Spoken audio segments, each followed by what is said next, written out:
This show is a production of the Best in Tabletop Network. Be your best in every aspect of your game. Find us wherever you find your podcasts, or check us out on YouTube for more Bat Reps podcasts and shows.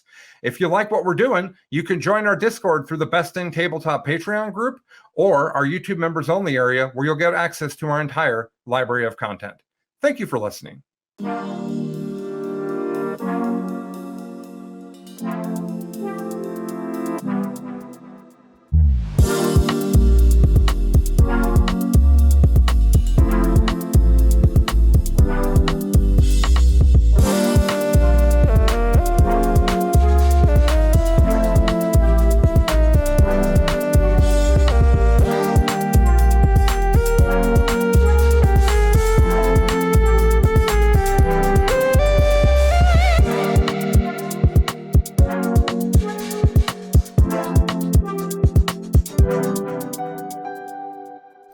Welcome to Best in Faction.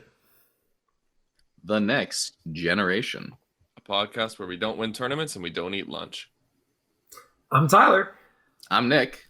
And I'm Lucas. And today we are bringing you the Best in Faction OG special. We've got ourselves a tournament report where all three members of the podcast went to the same tournament at the same time. It's been a minute. It's been since May. It's already September. My gosh, what a 4-month period it's been. But we've got Harbor Heresy 2022 coming hot and heavy down the pike. Look forward to a full 15 or possibly only 14 games of recap. You're going to love to see it. So, before we get into that, though, how you boys doing? I haven't seen you since last night. How you doing, Lucas? Pretty good, man. Yeah.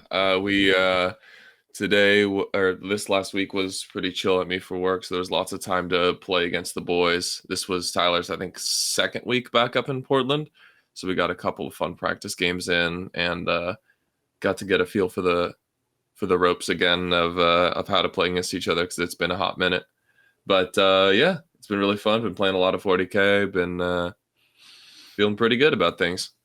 Yeah, Harbor Heresy was super fun. We'll talk more about the event once we've heard how Nick's doing lately, but had a blast there. So eager to talk about that.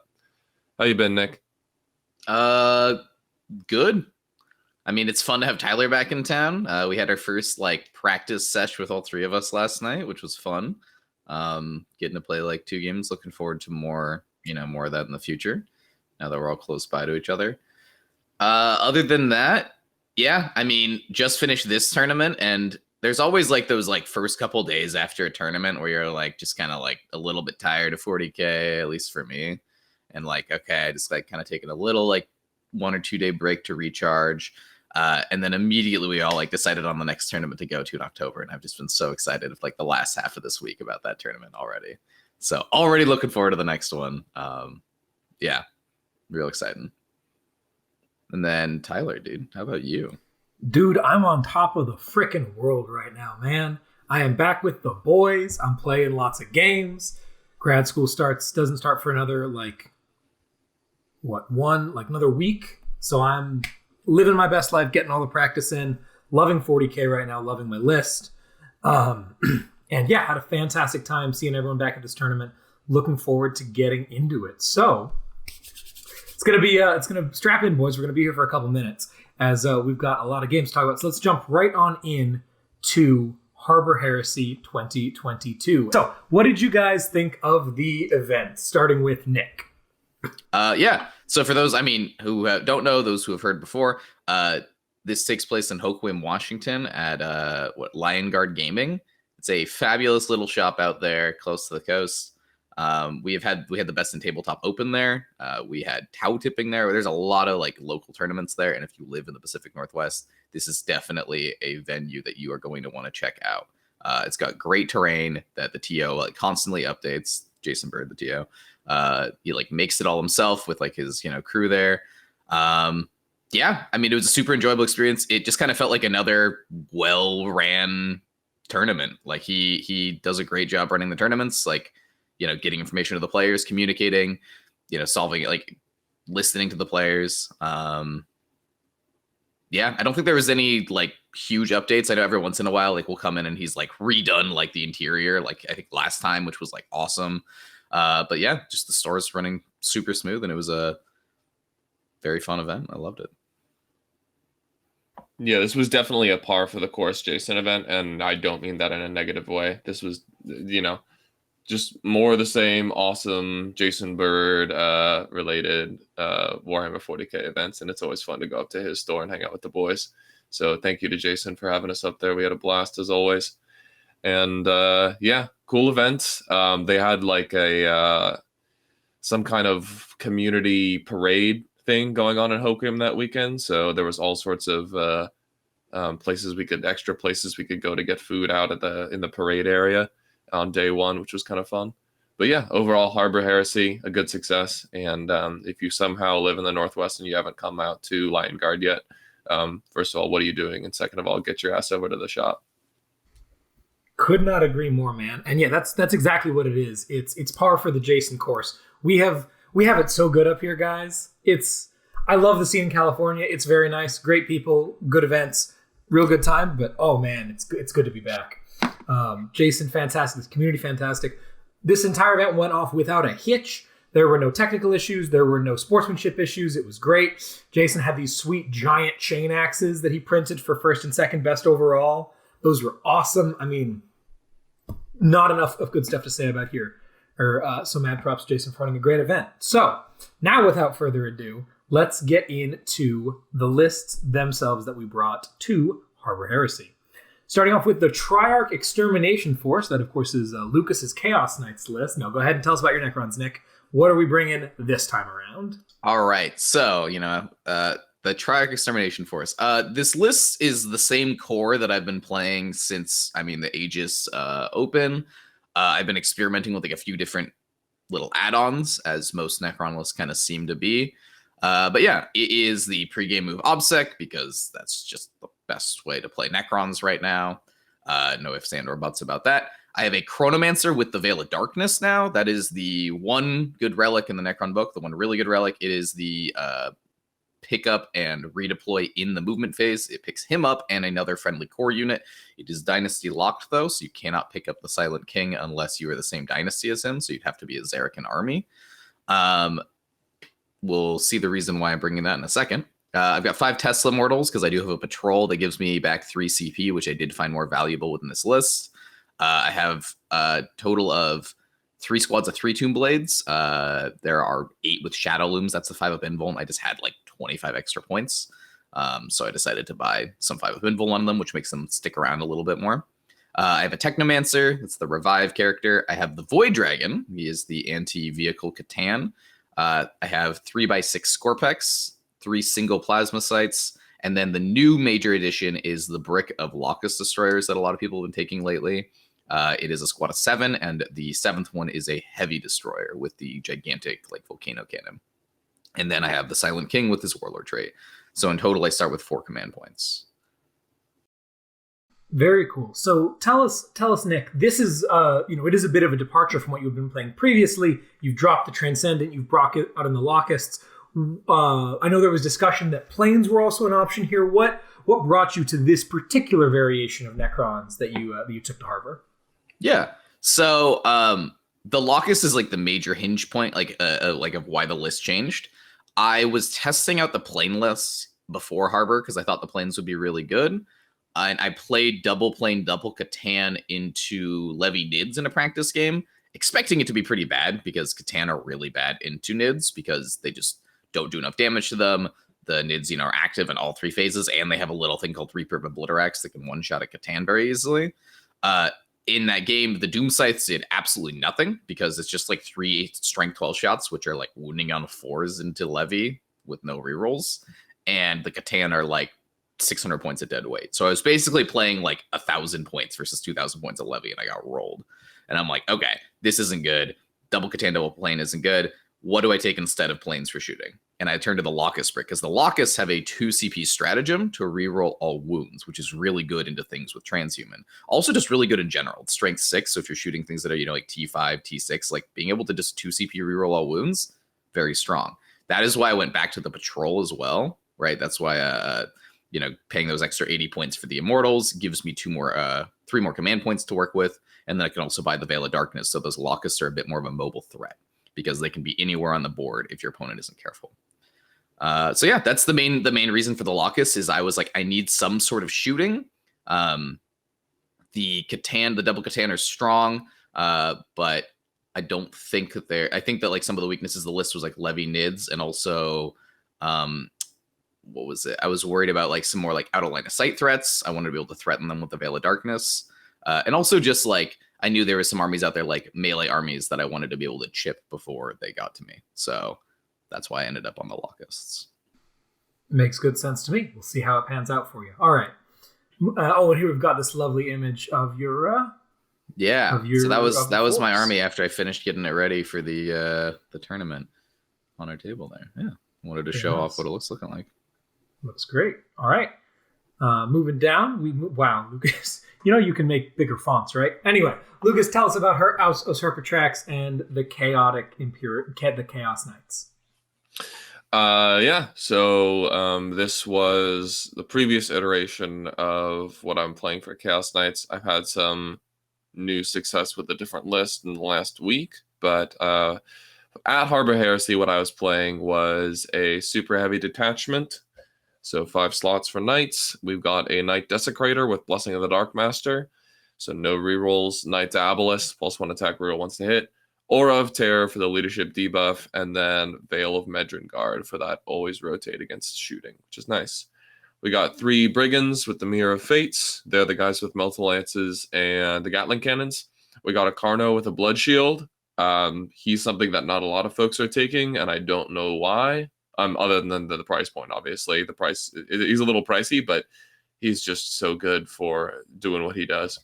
3 Stalkers with Beguiling Majesty, and then 3 Stalkers with the Warpborn Stalker, which is the Deep Strike Dog, and then another guy has the Helmet Doggies, so he gives them all real ones to wood. So yeah, we got 9 Chain Guns in this list, we got 3 Melta Lances in this list, got a fair number of Fists, and we got a Big Knight as well. Could you walk us through what that Blood Shield tech is, what it does for people who may not be quite as familiar? Sure. So the Blood Shield is a pregame upgrade that you buy. I put it on a Carnivore, so it costs 30 points, if I'm not mistaken. And what it does is it gives him the Corn keyword and lets him turn off invulns in melee for himself, which he doesn't have one, and for the unit he's fighting for that fight phase. So he's really good at just killing things that rely heavily on their invuln save. And then if he kills 5 wounds worth of models, at the end of the phase in which he does that, he gets another activation of the Blood Shield. So if he goes in, kills a bunch of stuff, and then survives till the next turn, he can do it again, which is really cool. Very spicy. What kind of targets are you trying to get him into with that ignores invuln? Like what unit should we not Chaos Knight players be trying to keep far away from him? If you have any kind of unit that part of its survivability is, I hope I make my coin flip saves, or I'm relying on this 4-up or 5-up invuln to help ablate a lot of the damage, that's the target the Carnivore wants to hit, because with high AP because of Iconoclast and the Blood Shield, you have to have a demon save or a very powerful Arm of Contempt save to even get anywhere close to taking a save. So like Terminators, for example, against this guy will take 6-up armor saves. So that is very scary. Any character you have, any larger target that's relying on a 4-up or 5-up invuln should try to stay away from that guy. Alrighty, sounds good. And we'll push on forward to my list over here. I'm playing Forces of the Hive Mind, continuing to, because they're legal. Sorry. We're playing, as I've been talking about in the past, I'm playing this Behemoth double cover build. So Behemoth gives you +1 strength in the first round of combat. The spell is +1 to wound. The stratagem is fight on death. And then they trade out the second half of their trait, which is normally reroll charges. They trade that out for double cover. So if you're receiving any kind of cover against a ranged attack, you get +1 save in addition. So, namely, the big thing of that is the Tyrant Guard will be at 2-up saves base, +2 to 0-up saves, makes them quite durable. So, we got ourselves a Broodlord, just a Scout Deploy, a Neurothrope with Guidance and the Barb, a Flyrant with Reaper, and of course he's got Glands. We got 10 Gargs, 2 squads of 3 Warriors with Bone Swords and Death Spitters, and then 1 with a Venom Cannon. We got Death Leaper, he's got OBSEC 5, that's Alien Cunning. The 2 squads of 5 Tyrant Guard with 4 guys with Talons, 1 guy with a Whip Sword, and Adrenal Glands. We got a squad of 3 Venoms, a squad of 5 Raveners with Despitters and Rending Claws, Parabiovores, and that rounds out the Tyranids. And then as for the Gene Stealer cults, we've got a 4-armed Emperor Patrol. 4-armed Emperor again, reroll charges, light cover outside of 12. It's got a Magus with a Familiar, so she gets a free reroll. I got 10 Acolytes. It's with max, which is to say 4 drills with a trap sprung. So they deep strike at 8, charge on 3 dice, drop the lowest, and then natively reroll because they're 4-armed Emperor. I've got 5 Acolytes with lying in wait. That's the 3-inch deep strike, and 5 Acolytes with excavate, which is the after I know who's going first, I pick a piece of terrain that my enemy has. It loses light, defensible, heavy, and inspiring, and gains difficult ground instead, which is very funny. So that's the Behemoth Forces list as it currently existed. I've been talking about this for a while. You guys have anything I should mention? Could you talk a little bit about why? Obviously, the double cover is the gist of the list, so I'm not debating the efficacy of that. But why 4-armed Emperor for your GSC? Why wouldn't you go with something like a custom cult to boost damage, or maybe I don't know if Twisted Helix is any synergy here. But why did you choose 4-armed Emperor?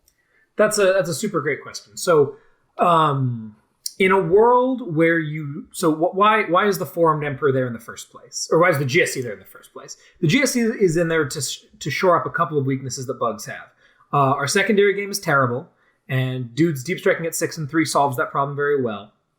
And then the Magus provides a whole bunch of cute tech because she has a Fight's Last spell in Mass Hypnosis. So then you ask, okay, I'd like to get a little bit of punch out of this unit, or maybe no punch at all. So if you don't want punch, you just want cute, you probably take Hive Cult, which is what McDougal's been doing, which allows you to take Acolytes with Flamers, and then they can action and shoot, which is super great, because doing R&D while firing 5 Hand Flamers is just a very nice thing to put 3 inches away from someone's backline. Squads of Brimstone Horrors disappear to that. It's really great into other Tyranid players with Gargoyles. It's great into... it's real good, like I said, it's real good into demons. It's got a lot of cute applications where it can be really useful. So that's an option. But I wanted to put a little bit more hit in there. And if you're going to do hit, your options are Acolytes, Metamorphs, Pure Strains, and those are your 3 options, basically. Those are 3 things that can hit. If you want to go the Pure Strain route, you should play Twisted Helix. If you want to go the Metamorph route, you probably shouldn't. If you want to go the Acolytes route, you have 2 options. You have Drills and you have Cutters. If you go the Cutters route, you should absolutely play Custom Cult. Because the Custom Myriad Cults will get you access to ignoring modifiers on mining weapons, and it will also get you access to a bunch of cute little other nice pieces of tech, especially the better Psychic Casting, which is really nice. But the downside of that route, which seems like a totally valid route to me, the reason I'm not going the Myriad... and then like I said... So first off, why not Twisted Helix? That's the thing that is the OG. It's what I used to play back in the day. It's great. Twisted Helix Pure Strain Gene Stealers are a unit that starts on the table, blitzes across the board, and then hits your opponent with a whole bunch of AP 3, 1 damage attacks, Strength 5, top 1, basically. And then they're done. That is a cool thing to have, but I don't personally think that's especially useful. And I don't know that it's something that the Gene Stealers are doing that much better than Bugs would do of it. So I don't love of that. So that why not the Myriad Cult? So that's really cool, but a big part of the Myriad Cult's damage output, once you get those Acolytes in there, is you're going to want to use stratagems on them. You're especially going to want to use the 1 CP, it's like +1 hit, wound, and damage for mining weapons, I think, which is insane. That definitely turns those Cutters up to 11, and you'll love to see that. But I do not have any command points. This list starts with 0 CP, and it has a Reaper Tyrant in it. So she needs all the command points all the time. And I don't like spending them on them, which is why I didn't go with them. And instead I went with the Drills. And once you're taking Drills, the Myriad Cult does nothing for them. Twisted Helix does nothing for them. A little bit of strength on the not Drill guys is nice. But 4-armed Emperor gets me the free reroll, so I'm extra not spending command points on them. And also it gets me access to Vect, which is hilarious because having Deathy and Vect means I'm messing with my opponent's command point economy a lot. And then in addition to that, you're picking up Undermine, which is a spell that I love. Like I said, we have Excavate here to turn something into difficult terrain. Most people these days are playing a big brick of something that wants to sit on a piece of cover, either in the front of their DZ or right in the middle of the table. And if I say that piece of cover is -2 to move, and then I cast Undermine on them, so they're -3 to move, half advance, -2 to charge. And suddenly it's like, yeah, your Terminators, if they want to move, they have to advance, and they'll advance D6 divided by 2 inches. That's how far your unit goes. It's hilarious. So that's sort of why we end up on the Four-Armed Emperor path, is because it provides a lot of cuteness and a lot of tech without requiring any CP investment, and in fact, it's anti-CP investment with the native rerolls for the drills. And I love the drills, especially because they add a deep strike. Like, I could just put more Tyranids in, obviously, but I love the drills because they add a deep strike threat, first of all, because it forces people to actually screen their backfields and be afraid of stuff in the midfield. And they're OBSEC, so they flip objectives incredibly well. And I really like them for that. So that's why we end up with that particular detachment. I have 2 questions that I want to touch on real quick from the chat. Max asks, why 10 Gargs over more warriors? Several reasons. The biggest one, though, partially R&D. You're right on that, Lukas, or Nick, whoever said that in the chat. R&D is a big thing, but also gargoyles have the ability to do these Class SC slingshot plays where they'll like jump forward while something else gets charged and then overrun or just pile console afterwards further into the opponent's DZ. And that's just a very useful tool to have access to in a way that just a couple more dudes with bone swords, I don't think cuts the mustard is nice, and they're cheaper. So with all those 3 things combined, they seem like the take for me.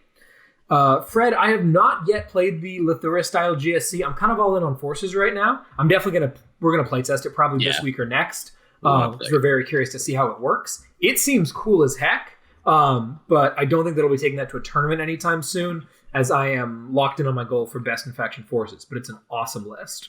As someone who's unfamiliar with that, could you like take 15 seconds to summarize what it is?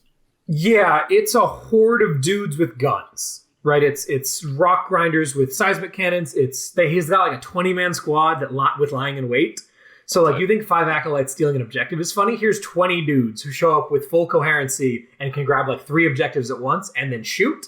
Very funny. This is the one with the like 5-up invul or a revive a bunch of guys banner, or no? This is Pauper Princess. I don't think he's playing Pauper Princess. I think he's playing Custom Colt. Okay. But he does also then have the full 3 squads of bikes because it's just so many wounds. That's how. There is a lot of cool design space in GSC, and if the NIDS book had not come out in such rapid succession to it, you bet your butt I would be knee deep in that stuff right now. But I'm a Forces player at my soul, so that's kind of where we're at right now. We'll touch more on that in future episodes for sure. All right, that's enough about this list. And we'll talk more about it later, but we're going to jump on into day 1. So we roll up Friday night. We walk in round 1, and Jason says there's a couple of things. He says, so some things to know about the tournament from a rules perspective.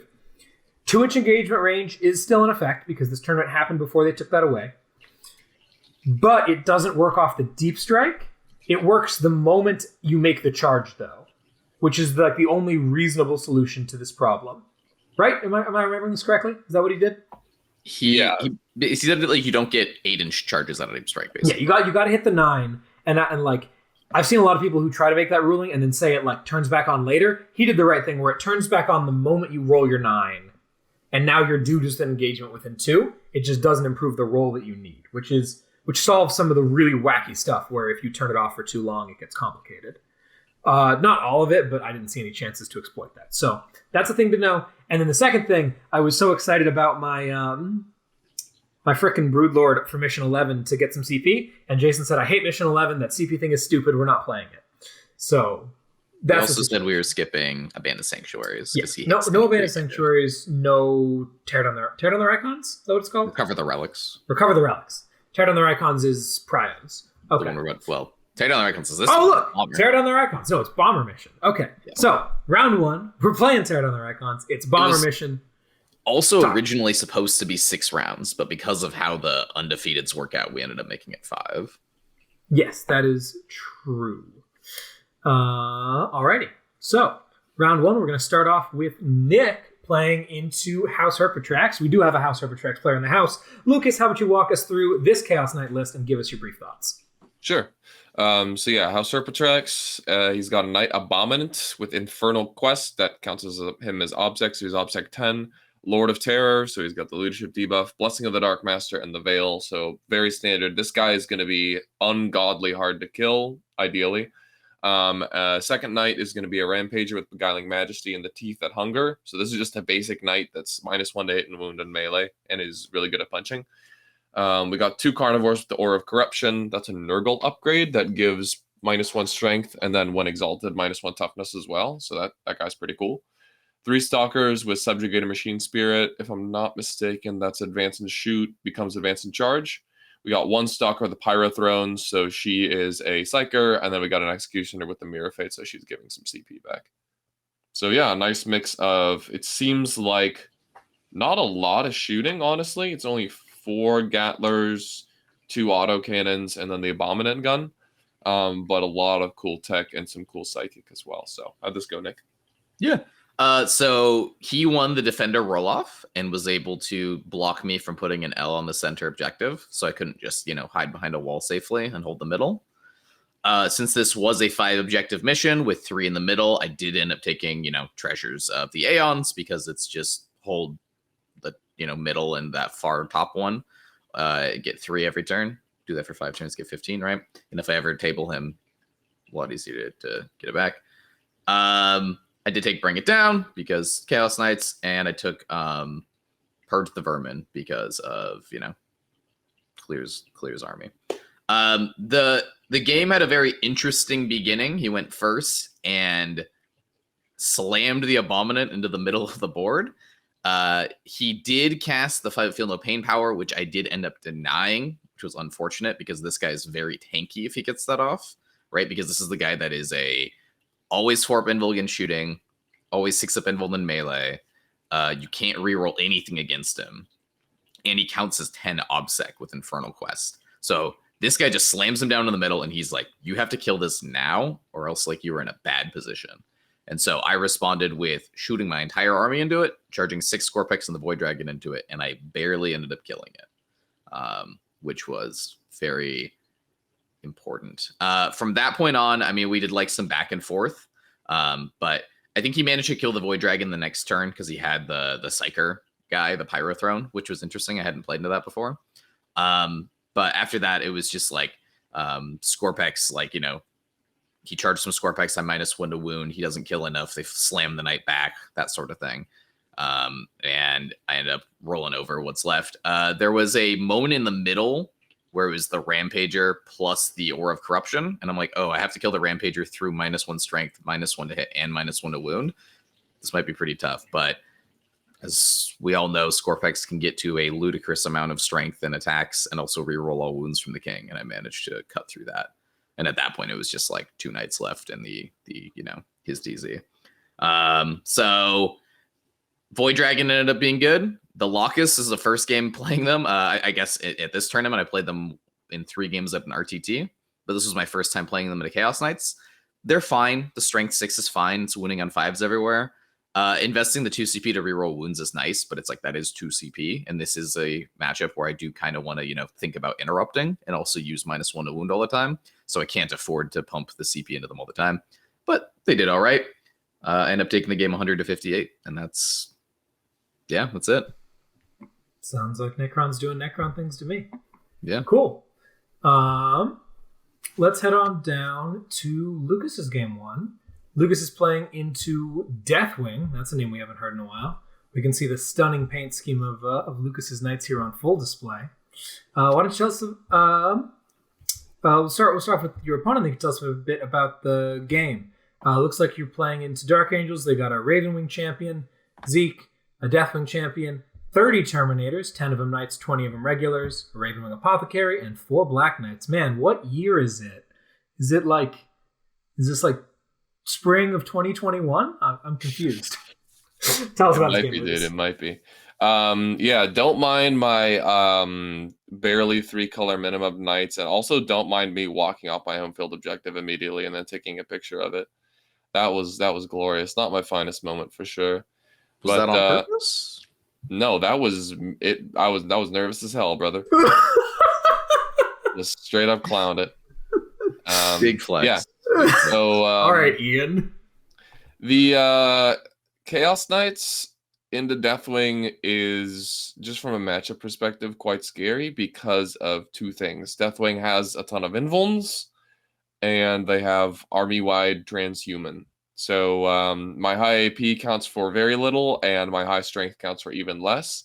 And with not great access to wound rolls, it's difficult for me to actually make meaningful contact on his units and like take out large chunks of models at any particularly decent rate. But just the way this game worked out with me getting to deploy the first piece of terrain and slamming that forest down in the middle, it basically created a big kill zone where I could like send a pack of 5 knights. You see in the upper left, that pack of 5 knights is cutting up the flank and is going to start shooting into either his backfield or his stubborn defiance objective in the lower right. And it's also providing a nice alley for my big man to just, or the big lady rather, to just storm right down the middle and just start thunder punching some people, which is always really fun. He didn't really have a good answer for her. The best he can really do is like shoot with crack missiles and then hope he somehow gets the charge before I do, but that's realistically not going to happen. So she got to basically just have her way with the entire board and smash a bunch of stuff. And he quickly started running out of ways to kill her because of just the damage I put into those knights. That front squad that he has moved up toward the middle objective there are the Deathwing Knights. So on that turn, he put them forward. I dumped my whole army into them. I didn't care that they were, transhuman and in cover. I just put every scrap of damage I could into them, and I think I killed like 3 or 4 with shooting, and then I charged in and killed another like 4 in melee. So that squad was basically neutered at the end of that turn. And then what I did was I Ravenous Terror Shaded them. And because of the Lord of Terrors, they were rolling on 3 dice, and they took 5 mortals or 4 mortals or something like that because he rolled like a double 6. So the squad almost died from Ravenous Terror Shades. He was bringing guys back, but after that point, he wasn't really killing my big guy because she was transhuman, no rerolls. And from there, she just got to fall back and keep squashing and stuff. My opponent did get him getting a lot of points out of this game just because Dark Angels are really good at parking on a couple objectives and doing what they're going to do and getting the points out of it. But I ended up taking it by like a comfortable 23 points. Let me get the exact score here. I played against the wonderful Dalton Rupert, and I beat him 94-71. So still a lot of points with the Dark Angels, but overall a pretty comfortable Chaos Knights victory. Very nice. Before we move on, could you run us through what that stratagem Ravenous Terror Shades is? For someone who has, if you haven't played in the Chaos Knights yet, it is one to keep your eye on. Yeah, so the first thing I'll say about this stratagem is there's a little bit more to it than you might see on paper, just because there's a lot of moving pieces. The stratagem reads, use the stratagem in your morale phase. Use the stratagem in the morale phase. Pick an enemy unit within 12 inches of a Terror Shades unit. Terror Shades is a keyword that some Chaos Knights have. It's all the new models. So the new Psyker Knight, and then all 3 of the new War Dogs, the Carnos, the Brigands, and the Stalkers. That unit needs to roll 2 dice compared to its leadership. For every point it exceeds by, you take a mortal wound. Couple things to keep in mind. The Lord of Terror makes you roll 3 dice and drop the lowest. And when you're within 12 of Chaos Knights, you're always -1 leadership. On turn 4, you could be -2 leadership. And then when you're near a Storm of Darkness objective, you're another -1 leadership. So there's ways to get between -1 and -4 leadership, and then you take a number of mortal wounds equal to the difference. Yeah, that stratagem is ridiculous in the right circumstances. It doesn't care about targeting at all. So if you have a dog within 12 inches of your opponent's like mid-leadership character, you have like a 40% chance to just vaporize his ass, which is really funny. Hilarious stratagem, very funny to use it, especially against like Tyranids and Orcs and that kind of thing. But even useful into Deathwing, as I learned in this game. Very cool. All right. So, nice victory for TNG number 2. Moving on down to my game into Grey Knights against friend of the podcast and former guest of the podcast, Max. Lukas, you know a thing or two about Grey Knights. Can you run me through Max's list real quick? Sure, yeah. So he's got a chaplet with Words of Power. Not a lot of people are familiar with this litany for whatever reason. Part of it is because the litany goes off on a 3+ with no way to modify that. but it gives the unit 6s to wound count as 2 wounds, so exploding 6s to wound. And then if you're in the Tide of Convergence, which is the melee 6s do mortals litany and extra range, the 6s to wound deal mortals deals an additional mortal. So what that translates to is if these guys roll 6s to wound against you, you're dead. So he puts that unit on a core or character unit in the command phase, which is cool. He's got a librarian with Psychic Epitome, which is +1 mortal for all the spells. And I think the chaplain also has a pregame upgrade or relic or something that he can throw on the paladins to give him fight first. The librarian has a bunch of mortal spells, and he has +1 damage to mortals. Drago is there. I don't think he has his warlord trait, but he gives Chapter Master, and he's a beat stick, 3-up invuln, badass man. 3/5 strikes. He's got an apothecary to bring people back. Got a paladin ancient. I'm pretty sure he's still taking the gem of a Noctu so that he can get that gives +2 to cast to 1 dominus spell on 1 turn. Sounds very restrictive, but when you need gate to go off, you need gate to go off. So that's where Gate of Infinity is. Got 10 paladins. He's got 3/5 interceptors, and then he's still taking this 5-man purgation squad. Maybe some synergy with Drago's Chapter Master, and just a lot of shooting as well. So a nice balanced list of Grey Knights. Max is saying his warlord trait doesn't work. He's probably referring to the fact that the warlord trait's called like Demon Slayer or something, and now the ignore invulns part of it doesn't work against demons, which is very ironic. So Drago's warlord trait sounds like it was a non-starter. So yeah, Grey Knights. Tanky boys in the middle, lots of 5-man squads running interference, and then tons of mortal wounds as well. How'd this game go, Tyler? Yeah, this was honestly started off the day with one of the tightest games that I played all weekend. This was a super great game. Max is a very competent player, especially when he wants to be. He's known for fooling around occasionally. He did not show up to fool around today. The Terminator brick is a problem, right? Like the Paladin brick, rather. That is a unit that does not want to go anywhere. They're 2-up saves, they're Armor of Contempt, so they're 1-up saves, and they have a spell for +1 armor save, so they're 0-up saves. So Reaper puts them on 4-ups. Yikes. So that's an issue. In addition to that, the interceptors are annoying as heck because they can get a lot of places really quick.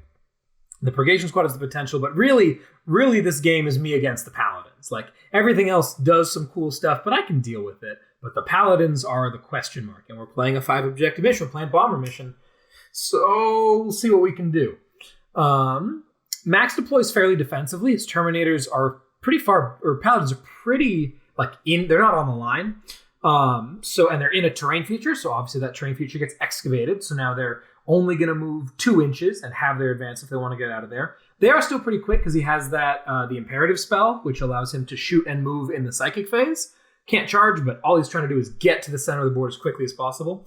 Also, one of these guys has Rights of War, whatever, or I think it's the Ancient, or whatever the Granite version of that is called. So the Paladins being OBSEC is a very big issue. So in response to this, I huddle up pretty hard, split into 2 sectors, leave Deathy and some warriors up top. I think maybe even all the warriors up top, yeah. And the Tyrant Guard are just positioned to go into the middle. Oh, the Raveners were up top. That was the other thing that was up top, not the second squad of warriors. So there's a lot of trait hitting around the middle. He sends a 5-man Interceptor squad up there and puts the Invuln on them. This is very smart, because anything that he wants to go sit in the middle that he doesn't put an Invuln on, the Reaper just immediately removes from the game and then bounces back. So with that in mind, I had to send a couple things over there. I sent in a squad of Tyrant Guard and Death Leaper. And then I also sent the other squad of Tyrant Guard forward as well. So I've got all 10 Tyrant Guard and Deathy center table. The squad of T-Guard, Erd and Deathy rip the squad down. And then Deathy makes sure we hold the objective. And then Deathy leaves, because I don't actually need to hold the objective anymore because he's not on it.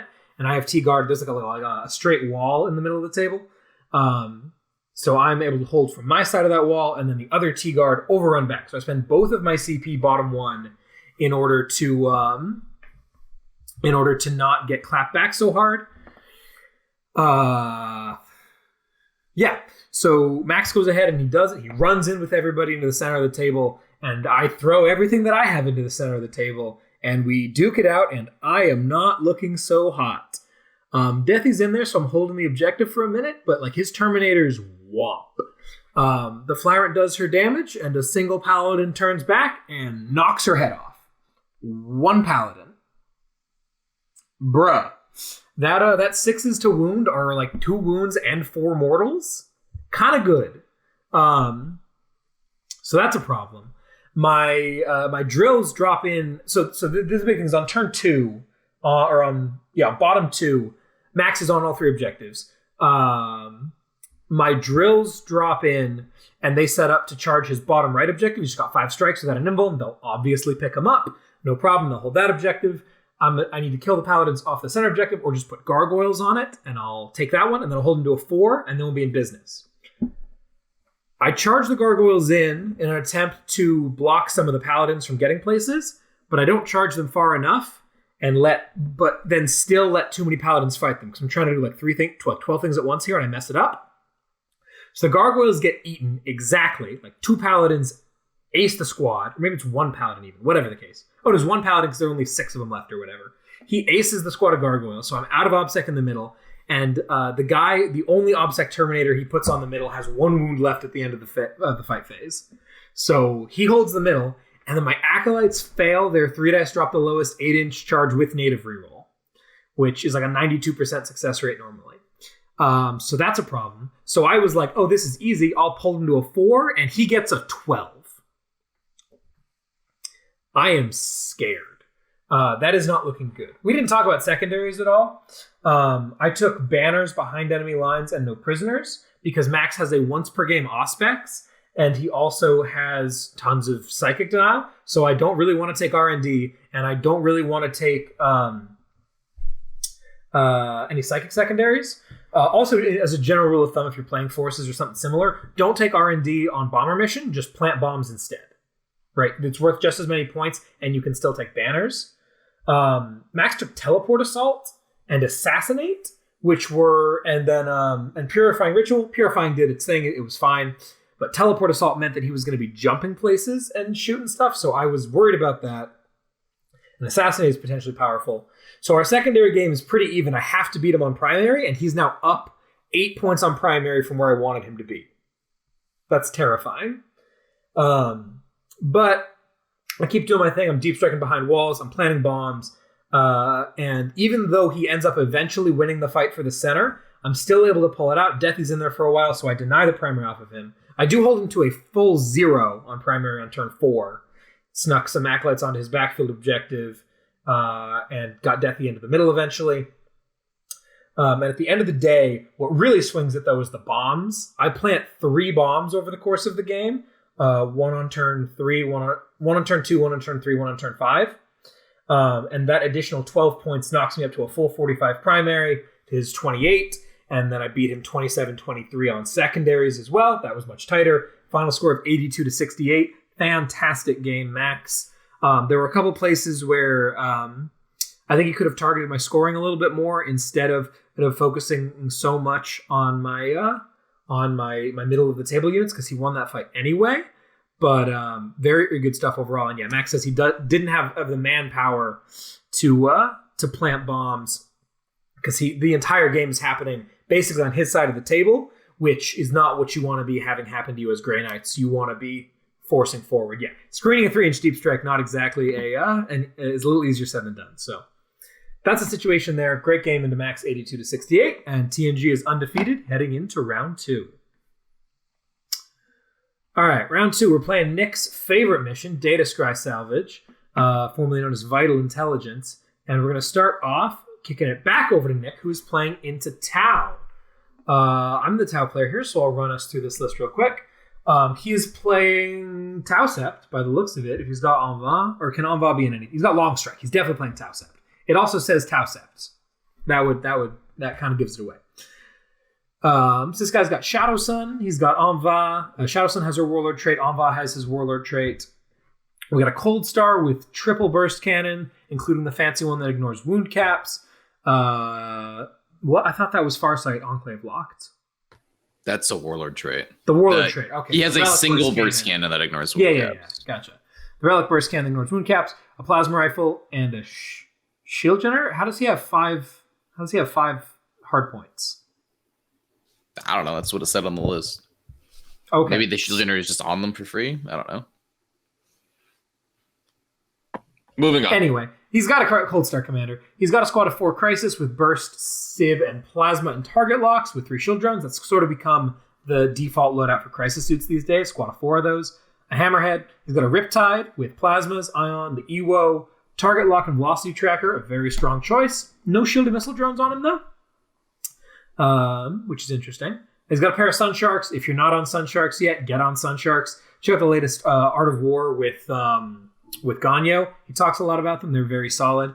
He's got an Enforcer Commander to hand out some OBSEC with Precision of the Hunter, the Honor Gauntlet, triple Sib, Stim Injectors, and a Shield Generator. What? Okay. Yeah, give a chat. And then he's got the man, the myth, the legend himself, Long Strike with Through Boldness Victory, 2 squads of 10 Kroot, and a squad of 4 Doggies. This list is trying to do a lot of things in a lot of places.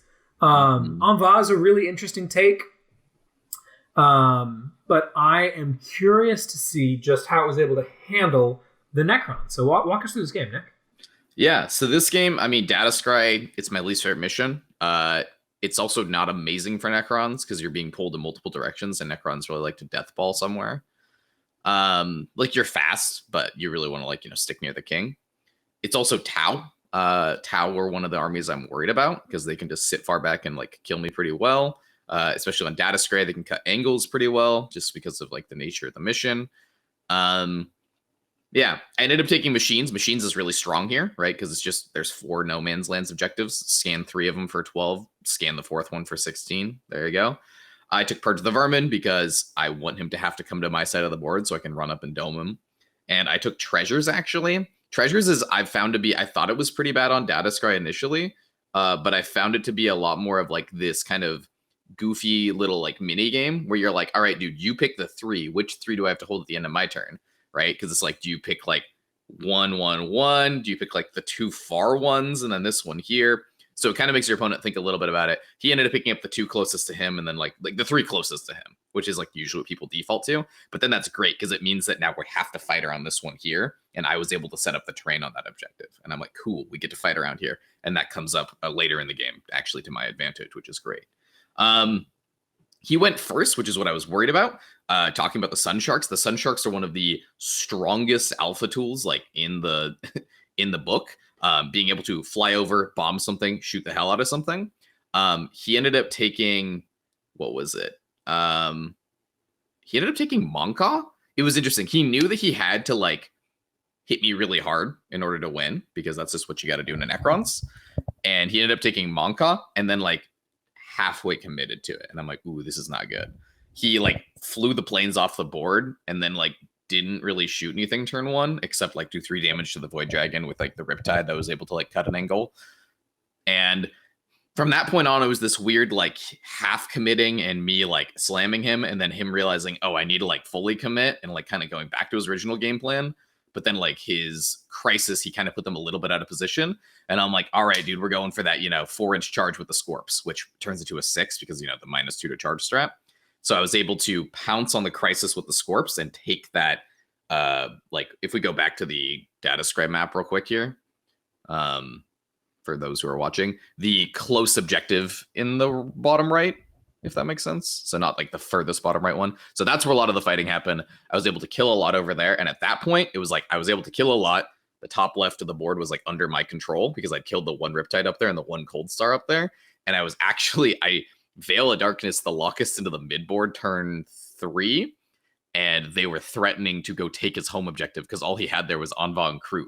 And I could actually go and kill him, which was very goofy. So I ended up, what was it? Yeah, I mean, that was pretty much how the game went after that. I cleared out the bottom there because he put his stuff a little bit too close to me. I was able to go take his home objective because I was just able to slam 7 OBSEC bodies on there and the crew cannot punch these Locusts to death. I actually had a Plasma Sight running around with them too. So now they're all strength 5 with 3 attacks, which was very, very goofy. The Locusts, again, this is the new unit, so I was paying a lot of attention to what were they doing this game for me. They were actually really good in this matchup, being able to like poke out 2 CP, reroll all wounds, pick up a hammerhead. That was usually what they were doing. And as soon as the first hammerhead was dead, the king could kind of walk around because the like long strike's not going to one-shot him. I'm fine with long strike shooting him. I just park him in a force, and now he's got to like, you know, hit on a 4 rerolling, like wound on a, you know, 2 or 3 rerolling. I don't know. But like, it's not unlikely he kills the Menhirs, but like, that's fine. And then I kill it next turn. And I mean, he ended up shooting long strike at like some Scorpex instead, I think. And I kill long strike, and it was just like kind of came down to he didn't have enough left. Yeah, the Enforcer was a boss. The Sim Injectors was really funny. I like hit him really hard, and he was like, "4, feel no pain," and then like didn't die. And I'm like, "Damn, this is pretty cool." But I ended up taking the game 96-57. He kept me on -4 on primary just because of data scry, right? You know, hold 2, hold 3 mission. So he was able to like clear me off of some objectives early on in the game. So I had like 2 turns of 4s, but yeah, that was it. He had the momentum. He just like kind of messed up on capitalizing on it, and I was able to exploit that. Yeah, could you talk a little bit more about that, Nick? If there's a lot of people out there, I think, who are trying to figure out Tau right now because they're in kind of a weird spot where they're definitely very good, but I don't think people have quite negotiated the balance yet of aggression and counterplay with them. What do you think this guy could be doing better, big picture strategy-wise, to make a Tau list more effective into the Necron matchup, which is, as scary as it is for you, definitely terrifying for them as well? Yeah, I think Monka is fine, but you have to like full commit then. Like you need to be like advancing the hammerheads to try to cut angles to shoot something turn 1. And if you're planning on not doing that, or like you also get to decide after you look at the terrain. So if you look at the terrain and it's not possible to do that, just take Kion. Like Kion, I want to play the slow game where we have to like trade back and forth and I eventually win. And Kion, you say turn 3, I start murdering you. And I'm like, okay, so now I have to play the quick game as the Krons, or else turn 3, these Tau are going to come kill me. And as long as you're able to like keep the Krons back, especially on this mission, right? But I guess in a general sense, as long as you're able to keep the Krons back and attack their primary, you're going to force them to have to like commit somewhere one way or another. And it's especially easy on like hold 2, hold 3 missions like this one, right? Where you can like clear the Krons off of like, you know, objectives and put them on a 4. And then like they're going to have to make a play, which is like what I had to do. It's just when I did that and then he was counterpunching, like this happened on turn 3. And if he had Kion, he'd be counterpunching with 6s explode. He didn't have that. He like turn 3, when we started actually fighting, his army-wide buff was gone. So like, bummer. Kion's also, yeah, so that's like what Kion's really good. It's also pretty good because like of tagging, like they let you fall back and shoot everywhere. It lets you redeploy more units. And the other big thing too is if you go first with the Sun Sharks, I know it's really nice to be like, oh, I can bomb and then fly off the board and then they get another turn of shooting things. Planes are like the strongest ignore LOS in the game because they get to go anywhere on the board, basically. Like they can be screened out, but it's really hard. And they also get to shoot with no penalty, right? Because they don't have to, you know, actually ignore LOS. He realized that what he should have done was just double bomb the king and then shoot the hell out of the king. Like, even if you don't one-shot an opponent's unit, just like whittling down their assets before you actually have to fight them is like the strength of the planes. And then also accept that next turn, like, okay, yeah, they're made out of paper, but now your opponent has to devote resources to killing them next turn, which means they're not pushing things towards you. Like what I was able to do was take Scorpex and push them towards like that Riptide turn 1 and push the Void Dragon towards the Riptide turn 1 and like have the king shoot the Riptide turn 1.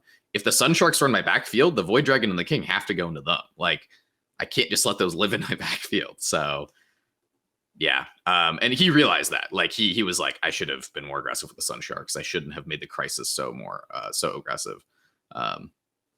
That's just like what I've noticed as Necrons into Tau. Hit them with what you can, force them to make a play for primary.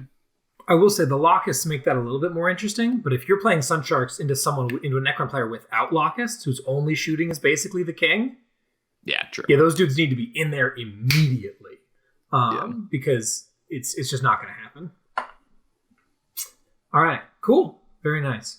Moving on to our boy Lukas playing into Necrons. Army you might have heard of before. Nick, you want to run us through this particular Necron list and give us some brief thoughts? Yeah, I assume he's pregame move OBSEC. Awesome. Lukas feeling incredibly daring today, aren't we? Yeah. So pregame move obsec, we got the Silent King. I don't know if he has his Warlord trait or not. Doesn't really matter. Technomancer, Chronomancer. So that's, the Invul and the Res guy. We got a Command Barge with no upgrades. It's a little weird. No, it had -1 damage in the Volt Staff. Okay, so with the good upgrades. Okay, cool. So Command Barge to help with Code of Combat. We got a Spider, which helps with the 399 Scarabs. We have 6 Scorpex, a squad of 3 and a squad of 6 Ophidians, and then 3 Tomb Blades, and then 3. Is it solo Locust Heavies or a squad of 3? There's a squad of 2, and then there was a squad of 6 Locust plus the 1 Heavy. Gotcha. Cool. So the big Locust Brick, and then a little Locust Heavy squad. Mm-hmm. That's it. Yeah. So, like Nick was kind of. Oh, Lucas. What's up? Just want to say, as we dive into this game, could you talk a little bit about how player place works on data scry now? Because I know a lot of people aren't aware of the changes that were made. Sure, yeah. So the way player place works for the various diagonal missions now is on the corners deployments. So conversion, death and zeal, and then this mission data scry, you draw a line down the diagonal, which should basically go straight through all of the objectives that are in the midfield. It should go straight through them. And that's your terrain divider. And then for bomber mission and for priority targets, or whatever it's called now, secure process artifacts, what you do is you take your long table edge, you come back 15 inches, and then same thing on the other side, and then you draw a line connecting those. So it's basically right in between the 2 DZs for those, parallel to those as well. So that's been a great change from deploying terrain Dawn of War style in this mission, which was just totally the worst thing ever. So like Nick was saying, this isn't an amazing mission for Krons just because you have to spread out so much, and also just look at the way the terrain was deployed on this map. It's really going to be hard for him to come onto those 2 objectives that are on his side of the midfield in any kind of safe capacity, especially with Desi right there and 5 Stalkers backing them up. Do you know what his thought process was on that forest he placed in the top area? Right, because I can see on the bottom objective, you've used a forest to block off the bottommost objective. Makes sense. And then you've put a little wall that you can maybe hide behind while grabbing the top up left. He's put middle right. He's put a wall to hide behind. But then he's also put a forest on bottom left, second from the top on the left. What I think his thinking was, if I come onto that objective, he can shoot me away. Oh, because he does have the 2 heavies and the full squad of locusts. And the king plus mini and that kind of thing. Yeah. Okay, cool. Interesting. What he didn't maybe factor in was the fact that if I were, to go first, which I did, his 2 objectives on his side is going to be flooded with knights, and he's not really going to be able to afford the guns to go after war dogs on my 2 midfield objectives, which is exactly what happened. So I went first. I put a dog on basically every objective, and the big knight on that 3rd objective from the left. And I just opened fire with some chain guns, killed a whole bunch of scarabs, and then his opening play was to make a play for my desecrator.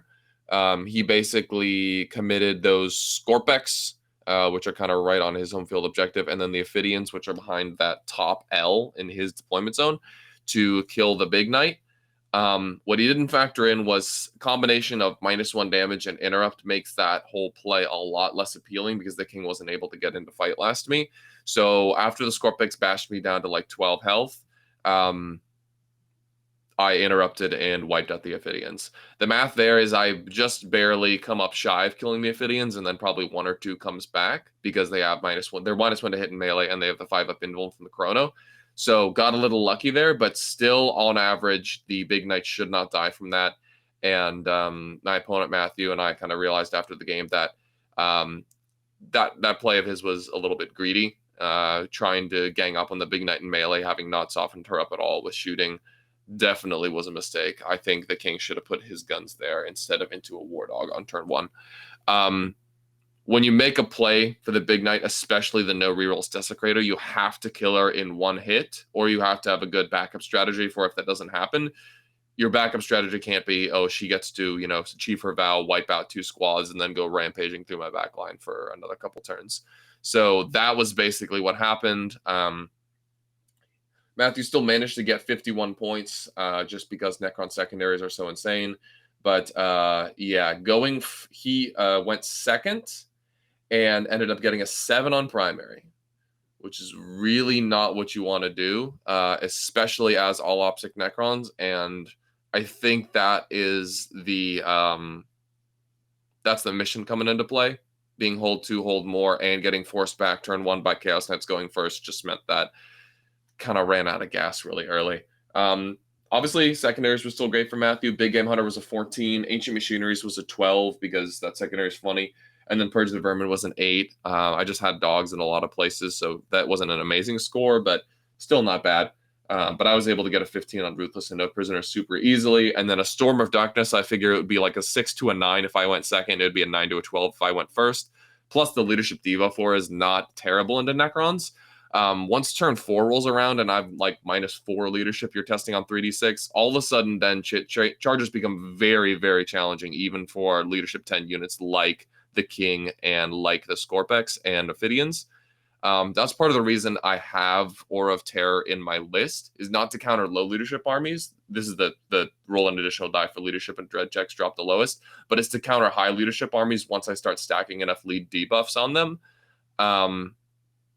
There's nothing like the look on your opponent's face when you tell them they're -4 leadership, roll 3 dice. If you roll a 7 or better, your shard is halved. That is glorious. Fun game overall. Good to see that some of the tools I put in there to deal with Necrons were in full effect. Also nice to not have to play into the bullshit Void Dragon because he is deeply unfair for Knights to play against. Pretty good game overall, and really happy I was able to put all the theory I put into my list to good practice. Very nice, very nice. I mean, his secondaries are balanced when he only scores 8 on the board control secondary while getting slammed in the locker. As you should. Yeah, he kept his DZ clear and got like 8 points for that. Amazing. Any Vermin purged. What's that? I said vermin purged. Yeah, purged out of the DZ. Really could have played around that by putting models in his DZ, dude. Come on, and letting them live for a turn. Totally controllable. Yeah, just don't fail saves. It's not that hard, bro. Yeah. All right, cool. So that's Lukas and Necrons. Seems good. We'll see how that goes into future Necron games potentially. But very good to see you taking down the big dogs. All right. Speaking of some big dogs, I am playing in my round 3 into Lee Steiger, one of the guys behind Aegis Games and one of the best painters in the country, frankly. Always love playing with the Steigers. They're incredible opponents. That's the other thing. You forget all the good stuff there is to say about these guys. They're incredible. Lovely. Lee and I I don't believe we'd actually gotten to play a game before this, so this was a ton of fun to get to play into, and Lee is playing his beautiful-looking Imperial Knights. Lukas the Night Boy, could you tell us a little bit about his particular list here? And I can answer questions if, because I didn't write all the upgrades and stuff. Is this Tyrannus or Freeblade Lance? Tyrannus. Okay, so he's playing Tyrannus. He's got a Paladin. That's the guy who hands out reroll 1 to hit and wound as a bondsman ability. Does he have the whole mortal wound combo set up on one of these guys? I don't see a Crusader, but I'm wondering if he's doing the Errant does the mortals. The Paladin hits him with the things. Okay, and then he's set up kind of a discount Mortal Crusader in the form of an Errant who just does the same thing for a little bit cheaper, does less mortals. So he's got an Errant for that. 3 Helverns. The Errant does have Judgment, by the way, which I think is a really smart take. Is that the Relic Rocket Launcher? Exactly. Yep, pretty cool. 3 Helverns, 3 Warglaves, and a single Warglaive. So a nice mix of Melta and autocannons to support the 2 big knights. The great thing about this as well is, in comparison to the Tyrannus Crusader, who absolutely sucks in melee, the Paladin and the Errant are both at least good. Like, they can definitely run onto an objective and kill average strength unit that's hanging out on there. Whereas we'll see about that. Did the Errant also have like the Lord of Mars Warlord trait for Tyrannus? Is that the flip of 6? Yeah, the once per game, and then once you get honored, it's once per He's player got turn. the full flip of 6. So that's the thing. I mean, this is very similar to Noah's list that he played at Aegis Open. And the big thing about that Errant is, well, it doesn't do as much mortals as the Crusader with calculated. you're able to flip a 6 on the errant's melta, which means it's like a big burst of 8 mortals, 6 mortals. I think it's D6 10? plus 4. Yeah. So it's like D6 plus 4 mortals guaranteed the first time you use the strat, because you use the once per game flip a 6, and then you become virtuous, and now it's once per player turn flip a 6. The combo of that, especially where you can use that on judgment, is so good that it's like ignores line of sight, boom, take a mortal wound rocket to the face. It's a nice little thing. Yeah, I just wanted to call that out because I know that's why he made that choice there. For sure. Cool. Okay. Very cool idea. So we're playing Data Scribe. The trains, and if you're watching, you can see this is one of the only ones I actually have a picture from. Bird's train is really nice, and then a lot of the L's are skinny enough that you can actually hold an objective while being off the chip and being behind the L. So both of my top 2 are fairly safe. Lee, he wasn't. He kind of tried to block me. Oh, that's the other thing you got to understand about bird terrain. Some of these pieces look very close together because they are. Because in Bird World, he has this rule where you player place the 4 inches is from the wall, not from the base, even though the base is the thing that does the obscuring. Please change that rule, Bird. It's silly, as you can see here. Like with those crystals up top, he just could not block me out. So I've got pretty good spots. I've got this nice launching off point near the center of the table. I tried to put that in such a way where my Broodlord could be behind that wall and cast Warp Ritual. I messed that up, actually, which was annoying, but not a big deal. And then I also placed this piece of terrain in the bottom right where I'd be able to hold that from behind. Even though I wouldn't be like pressuring there because there's nothing between here and there, it's a nice thing to have, as you'll see in a minute. As you can see, this game set that I've got pictured here is kind of wild, so we'll get there in a sec. Secondaries wise, I took Ritual, Bring It Down, and R&D, and he took Renew the Oaths, No Prisoners, and Duel of Honor. Is that what it's called? Which is the Imperial Knight secondary, where you get points for killing my 3 most expensive units, which are the Hive Tyrant and the 2 squads of Tyrant Guard. He gets 3 points for killing them at all, 4 points if it's killing them in melee, and 5 points if it's killing them in melee with the Warlord. And the Warlord here is the Paladin. So that guy wants to get in and just dome my dudes, and he'll get a lot of points if he can pull that off. This game starts off, I get to go, Lee goes first, and he's also got the ability to give 2 of his Warglaives advance and charge, which is very scary. So he blitzes forward with his dogs, sends 1 dog down to the bottom, the other 2 dogs kind of right at me.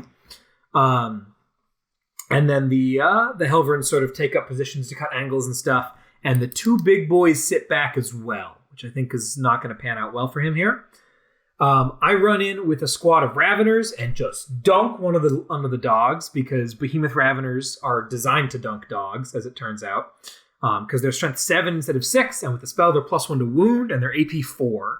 So 25 hits hitting on 25 attacks, 2s rolling 1s to hit, wounding on 3s, averages 16 wounds, no saves. And they're all 1 damage, so his -1 damage strategy just wouldn't be helpful here.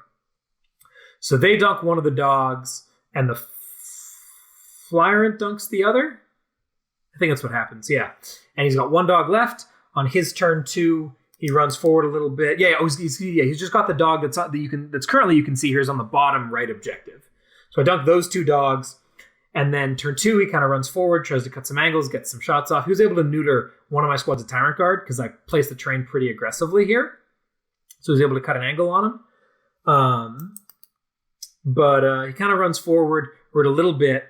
But again, you can see where the Knights are at the end of this turn. He's very scared of me sneaking onto his backfield objective and wants to get his shots off and doesn't want to get Reapered, so he's sitting very far back. The Acolytes show up turn 2. They charge that dog on the bottom. They don't quite kill it. They barely fail to kill it, but they do one better, and they wrap it. And they wrap it basically out of range of getting meleeed by the big Knights, so they're very safe in that position. He shoots and fights in combat a little bit, but 2 of them survive. And then those 2 that survive, or I think 3 survive, they fell morale 1. So there's 2 left at the end of the turn, whatever it is. They then fall back and sit on the other side of that wall and stay on the objective. So he cannot shoot them. And then I finish off that dog with, I don't even remember what. But I killed the thing. And now, here's the problem. It's the end of turn 2, because he went first. So top of turn 3, and Lee has 5 knights still alive, 2 bigs and 3 littles. I don't think I killed a little yet. Maybe I did. No, I didn't. I can see all of them. And they're all in his deployment zone. That's a problem. Because it means that he's not even coming close to pressuring me. The primary score in this game is really bad. Because he's got that little dog in the bottom, he gets a 4 on turn 2. Because he's got 5 to my 2 guys that were there at the end of the turn. And he'll get a 4 on turn 3 as well. I also get a 4 on turn 2. But then I get a 12 on turn 3, and a 12 on turn 4, and a 12 on turn 5. That's just not a way to play the game as knights. You need to be way up more up in my face and hitting me hard. And then at the moment that he most needed them, his dice completely abandoned him. He ended up with a Helvern on that midfield objective, counting from the top left to the bottom right, on the number 3 objective where the gargoyles are in this picture. He has a Helvern over there, and I say, screw it. I send a buffed up squad of Tyrant Guard over there, and then I pillow fist and wrap him. I know pillow fisting isn't real, but I mean, I only had one guy fight, so I couldn't kill him, and then I wrapped him and said, cool, we'll be here. Thank you very much. And then his paladin runs over, and I've wrapped him up against the wall, so he's not going anywhere. He doesn't have the CP to Desperate Breakout, not that he'd want to. And the paladin's like, that's fine, buddy. I got to kill you in melee anyway to get my points. And the paladin runs in, and full health paladin. Do you know how much damage he did to the squad of Tyrant Guard with Catalyst? Killed 2 models. He inflicted, at the end of saves and penalty pains, he had inflicted a total of 0 wounds. Incredible. That sounds like it's the game right there, brother. Yeah, that's there's no coming back from that, unfortunately. Reaper came in and did the Reaper thing, and that's about all she wrote. Final score at the end of the day is 90-61. He actually did get a full 8 points on the duel, because he eventually did kill that unit in melee with his Warlord, which is very funny. But the not so great part, and his Renew the Oaths were great as well, because he's just got he was very tactical in, I'm going to score as many points as possible. So he hit the button in the middle of the table with a Big Knight twice. He sacrificed 2 full turns of Big Knight shooting because they didn't give him anything good to shoot at. Sacrificed those turns to get 5 points. So he got a 13 on that. He got an 8 on Duel of Honor and a 12 on No Prisoner. So he got a full 33 secondary points to my 35. But his primary was awful. Ends up 18-45, so that's where the big differential comes in there. Great game, Lee. Be a little more aggressive next time, probably. But, I mean, phenomenal opponent. Had a blast. And at the end of round 2, all of TNG is 2-0. And we get to move on into round 3. This is where we start getting really worried about matching into each other. But, luckily, none of that happens. And we're going to start off playing Conversion. So Conversion is one of the quarter missions. This is the not sticky variety. And it's the one where you basically get 10 points of tertiary for playing the game.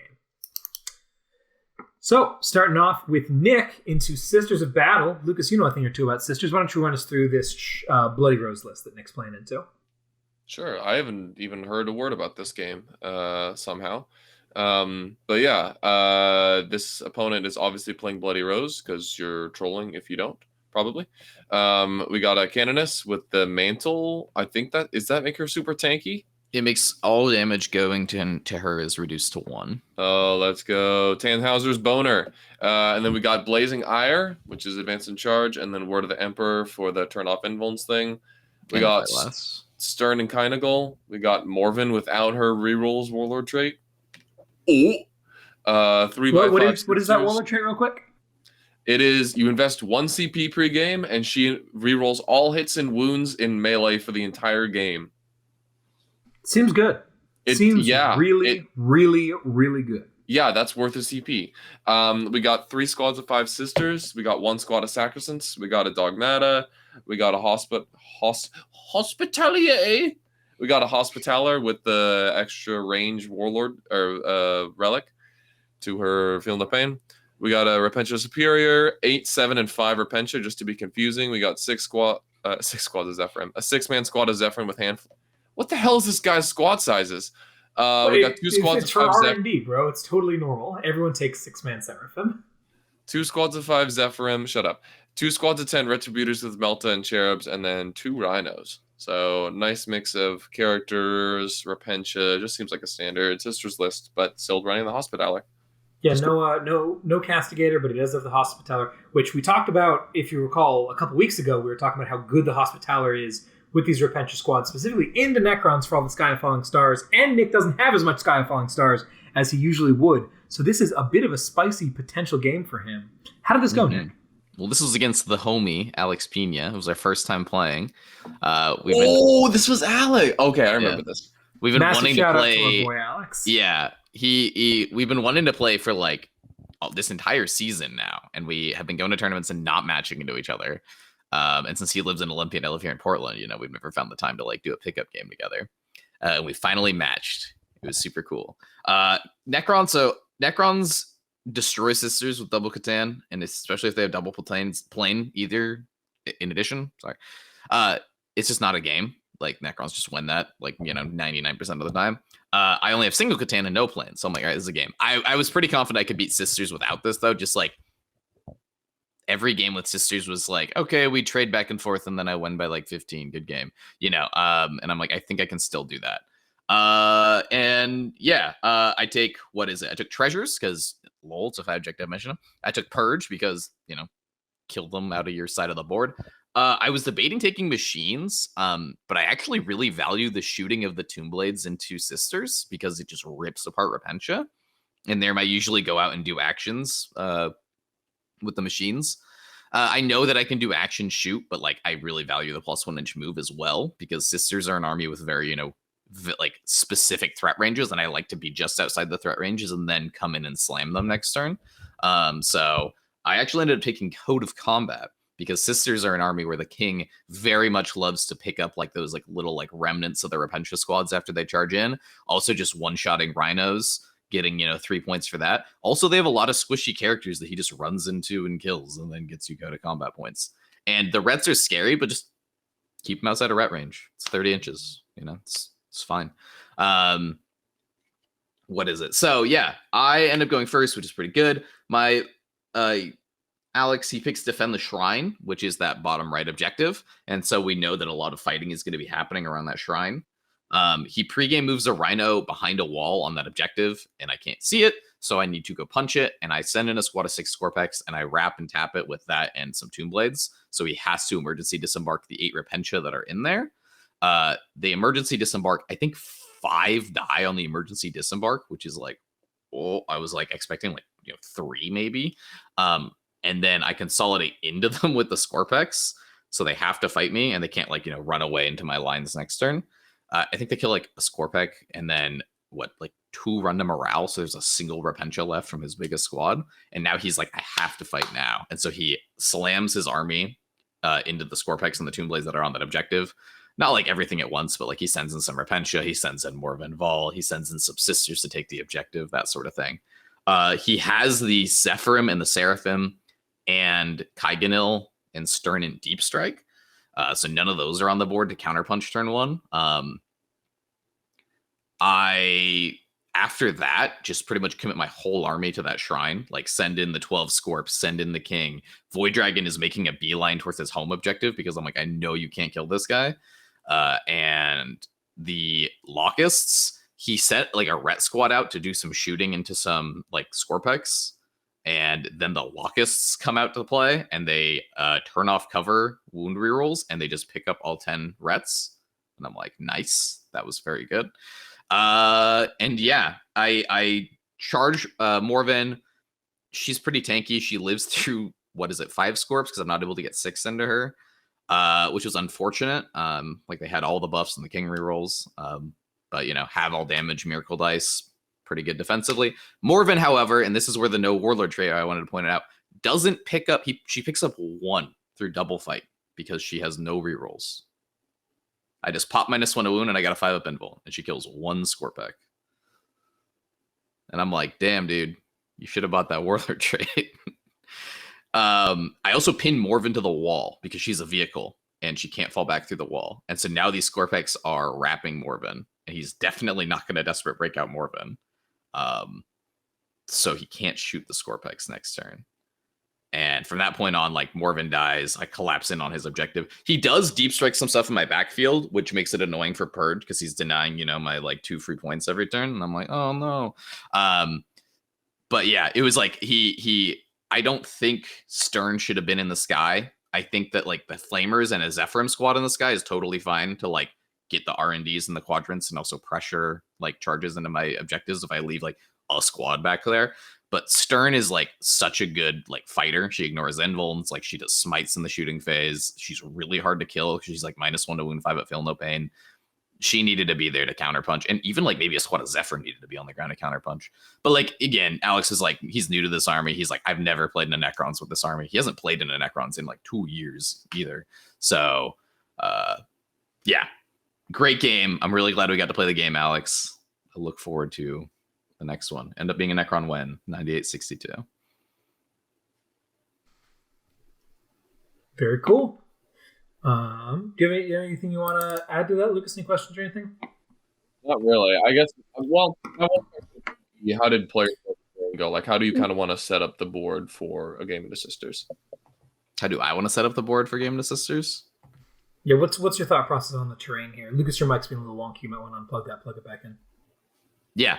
I mean, if I win the defender roll off, I want to slam an L down in the middle of the board so I can hold the middle safely and not just get shot to hell by Rets. They can very much reach the middle of the board very easily. After that, I kind of want like staging pieces of terrain, like kind of, especially on this board, to maybe go like around to hit his shrine, because I always know he's going to take the shrine and I know that the shrine's going to be down there.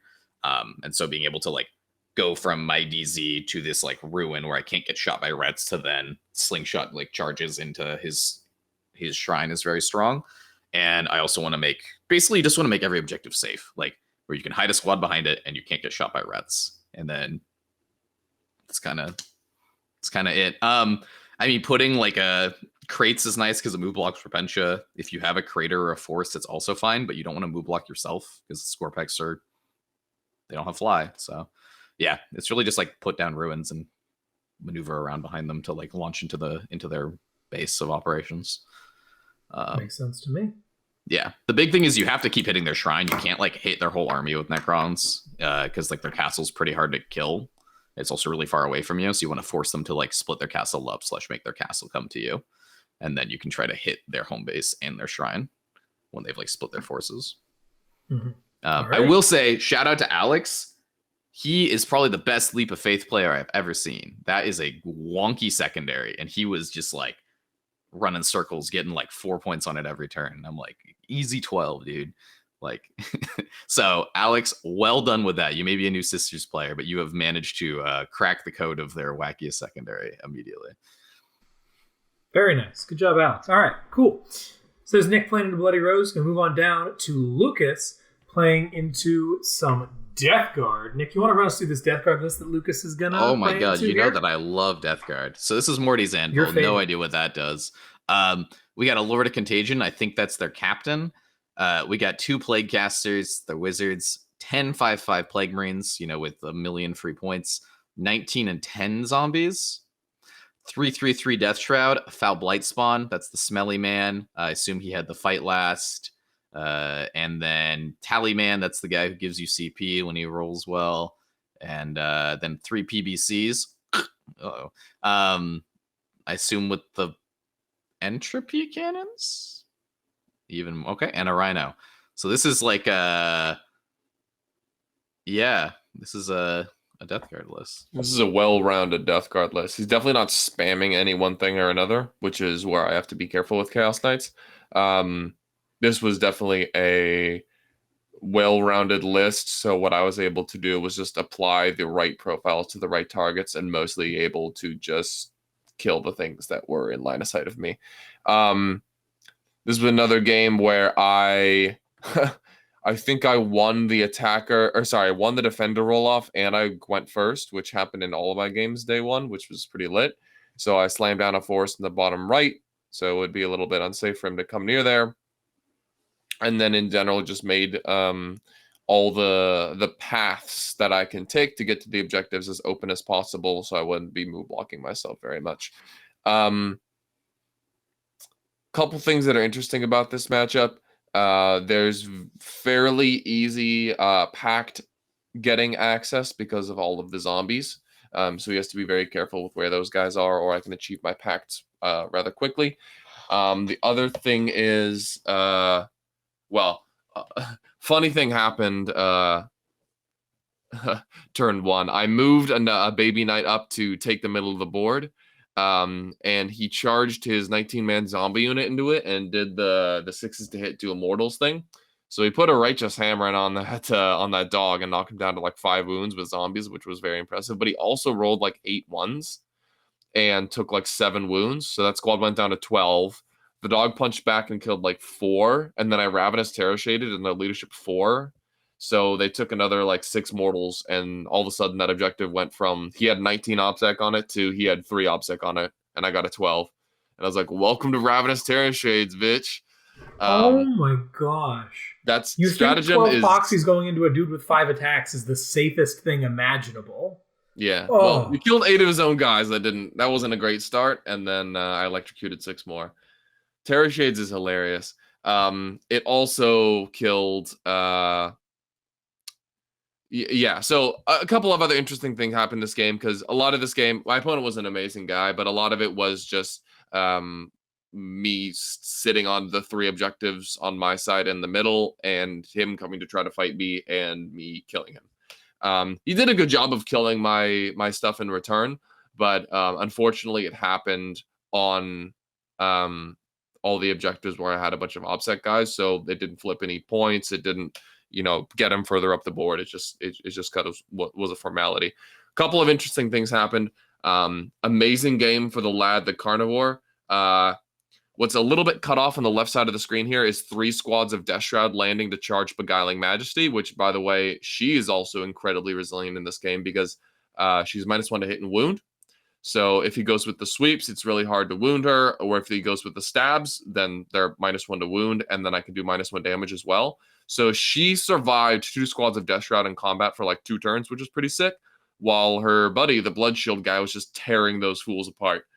Because of D3+3 damage and ignoring invulns, it was just a slaughter. So he that systematically... is such a badass Bonnie and Clyde tag team of knights right there. I love everything about that. That's awesome, man. Beguiling Majesty plus Blood Shield is lit.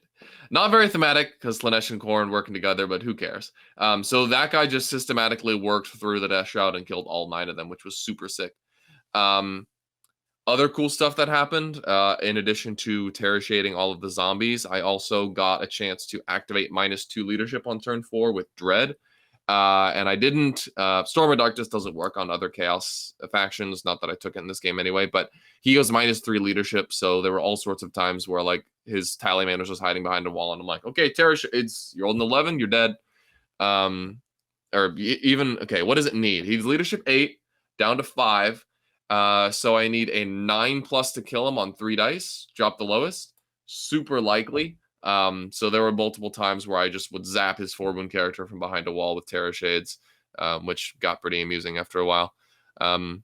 Yeah, Terror Shades is great into Death Guard. So is all the high AP, because their Plague Marines depend so much on, and all their characters depend on 3-up armor saves with Armor of Contempt. Just having a AP 4 in melee with massively high damage means you can basically just punch through when you need to. So, if anyone's curious, the math on that is 52.3% success rate. It's like 1 CP, 50% chance to kill a character. Seems pretty good. Did it a couple times. It's fun stuff. Amazing opponent. We had a ton of fun playing this game. Definitely some hilarious moments of just our stuff whiffing or succeeding in spectacular fashion, which we both found very fun.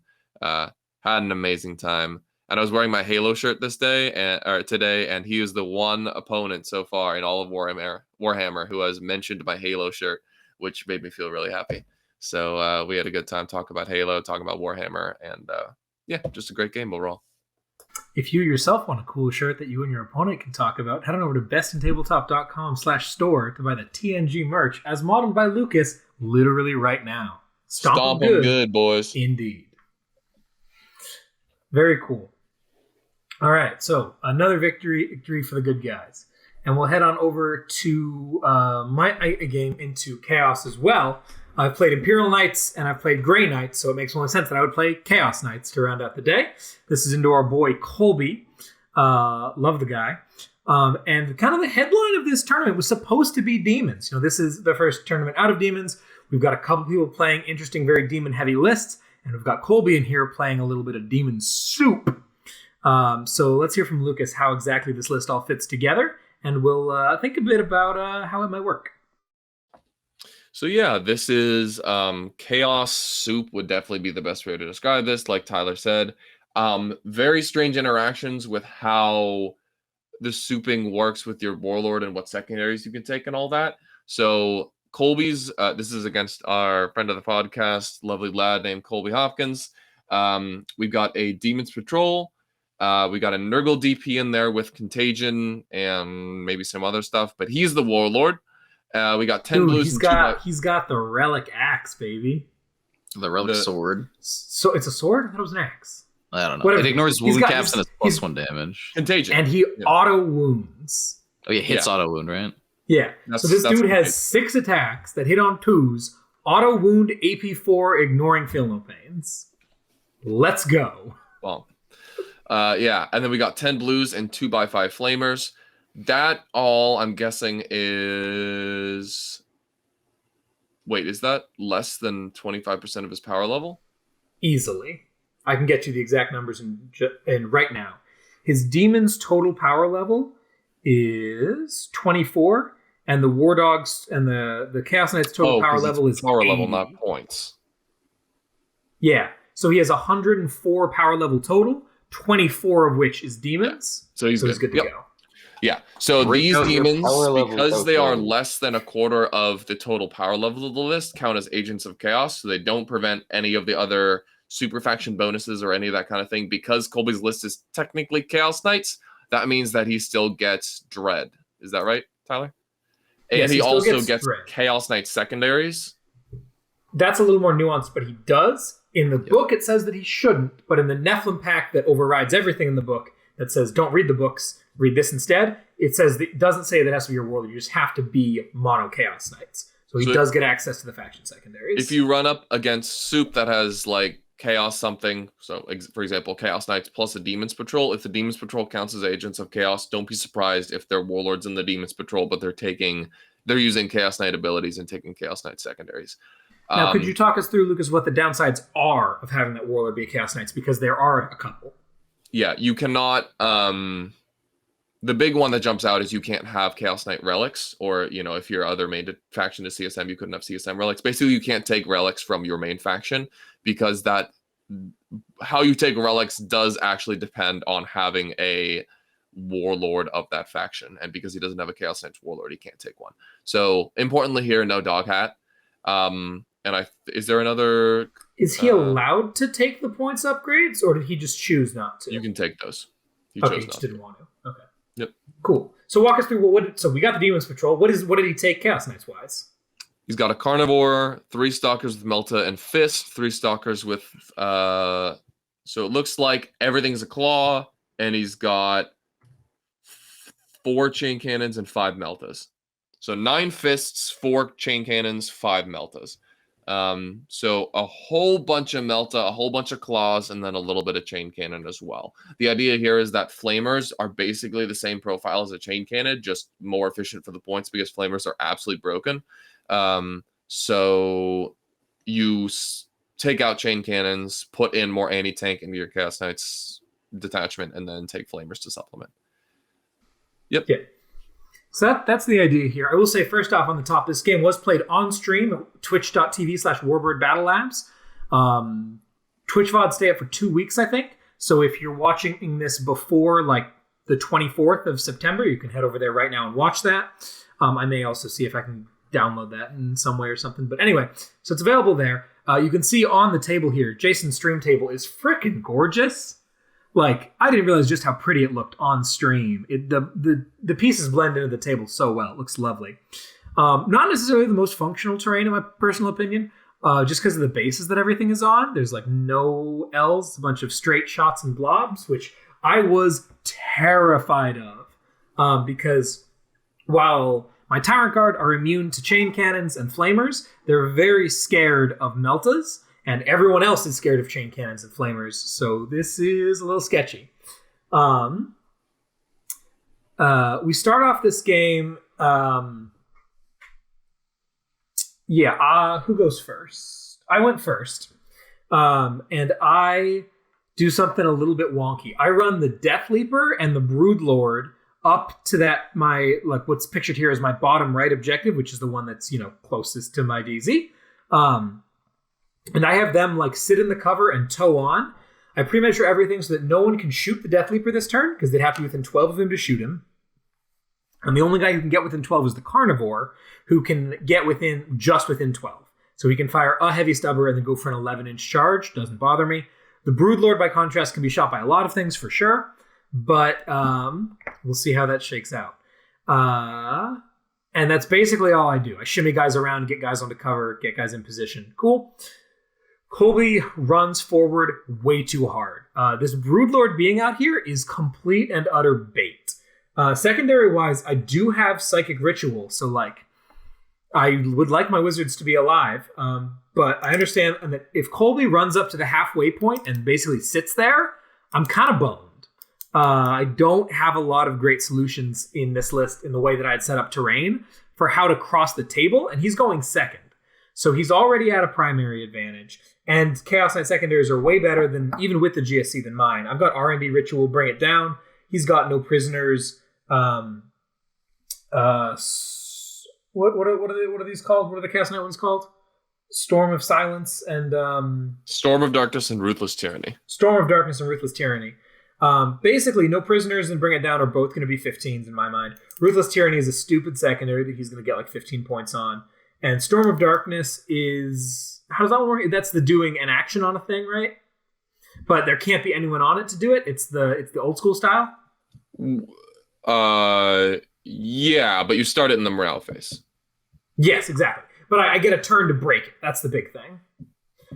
So if he's going to do it with one knight, I can kill that knight if it's in the middle. So I think that's actually not a very good take unless he's really going to push me down. But even so, he's got 2 phenomenal secondaries. I've got 1 phenomenal secondary. And then R&D is going to do what it does. And Ritual, we'll see how it goes. He has a Demon Prince, which is his only source of denies, but feeling kind of sketched out. So if he can take out that Broodlord, he feels real good. He pushes hard for it, shoots her down, and then tries for a couple different 11-inch charges into the Death Leaper, which he fails because it's an 11-inch charge. And man, oh man, does that put him in an awkward position because he is overextended. I clap back hard. I slightly mess up my positioning here because I imagined a world in which I could get the Death Leaper and the Flyrant into 2 knights, but they needed to co-occupy space to do that. So I couldn't quite fit it, which was not ideal. But they do just fine. Raveners run out, dunk a knight, because like I said, Raveners dunk armigers. It's what they do. Flyrant runs out, dunks a knight, and then then Deathy gets a knight down to 2. And then here's the other big thing. He brings out the Flamers to take shots into my Tyrant Guard, which don't do anything, and it exposes them. Here's something you got to understand about this list. Dread and Chaos Soup in general. Dread checks only prevent my charging if I target the Chaos Knights as part of the charge. So if I fail Dread and I charge the demons instead of the Chaos Knights, I charge normally. And when he exposed his Flamers, I threw a Paroxysm on him to deny the... Oh, no, I didn't even. I just went from out of line of sight.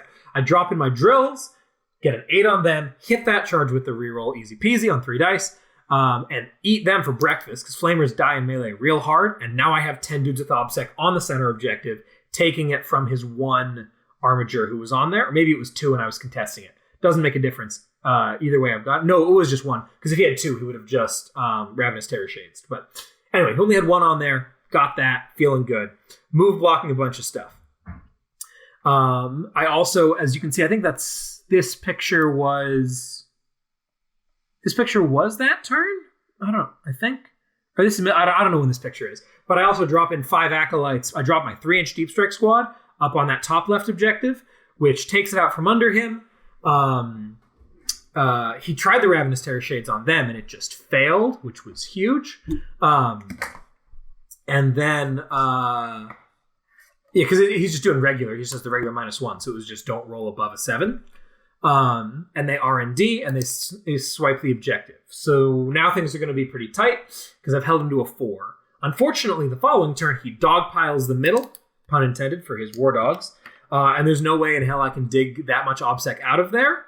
But I am able to sneak my Raveners around and get his other squad of Flamers. So he gets a 12, which sucks. But he's now out of Flamers.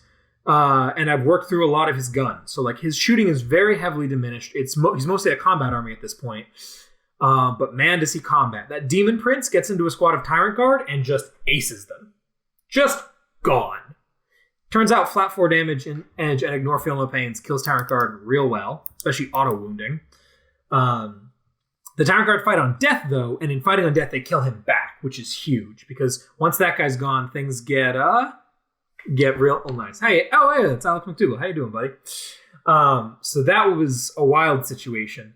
I continue to dogpile the middle, but I never actually take it for long enough to actually score it, of course. So I just pull 8s across the board.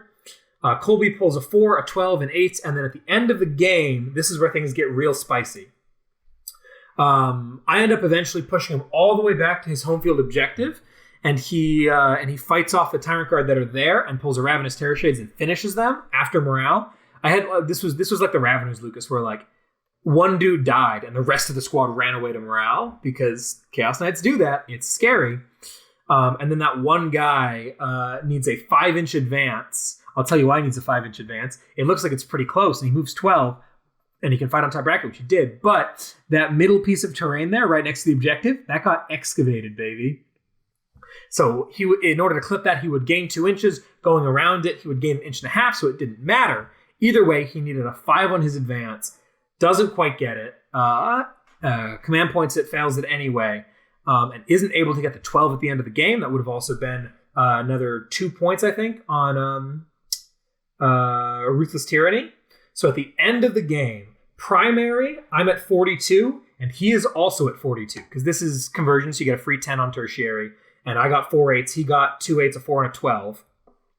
Secondary-wise, I only pull an 8 on R&D, I get my full 12 on Ritual, because the Flagrant was in the middle of the table most of the game, and I got my full 15 on Bring It Down. He pulls 13 on No Prisoners, 13 on Ruthless Tyranny, and only 6 on the action because I was able to kill the dude doing the action every turn. Final score, 87-84. Incredibly tight game. Absolute ton of fun to play into Colby. And like I said, there's a couple very simple things that he could have done that would have made it a lot harder for me to deal with. This is a bad matchup for me, given the way that I set up, and I'm going to need to reevaluate how I handle it, and probably what my list is in order to deal with it in the future. Because, man, if we play this game again on the same terrain with the same setup, I'm getting clapped. So, really, really interesting game. Scott, yeah, I'll throw the link to the VOD in the description of the video and to the podcast when it goes out on the feed. So, super tight game.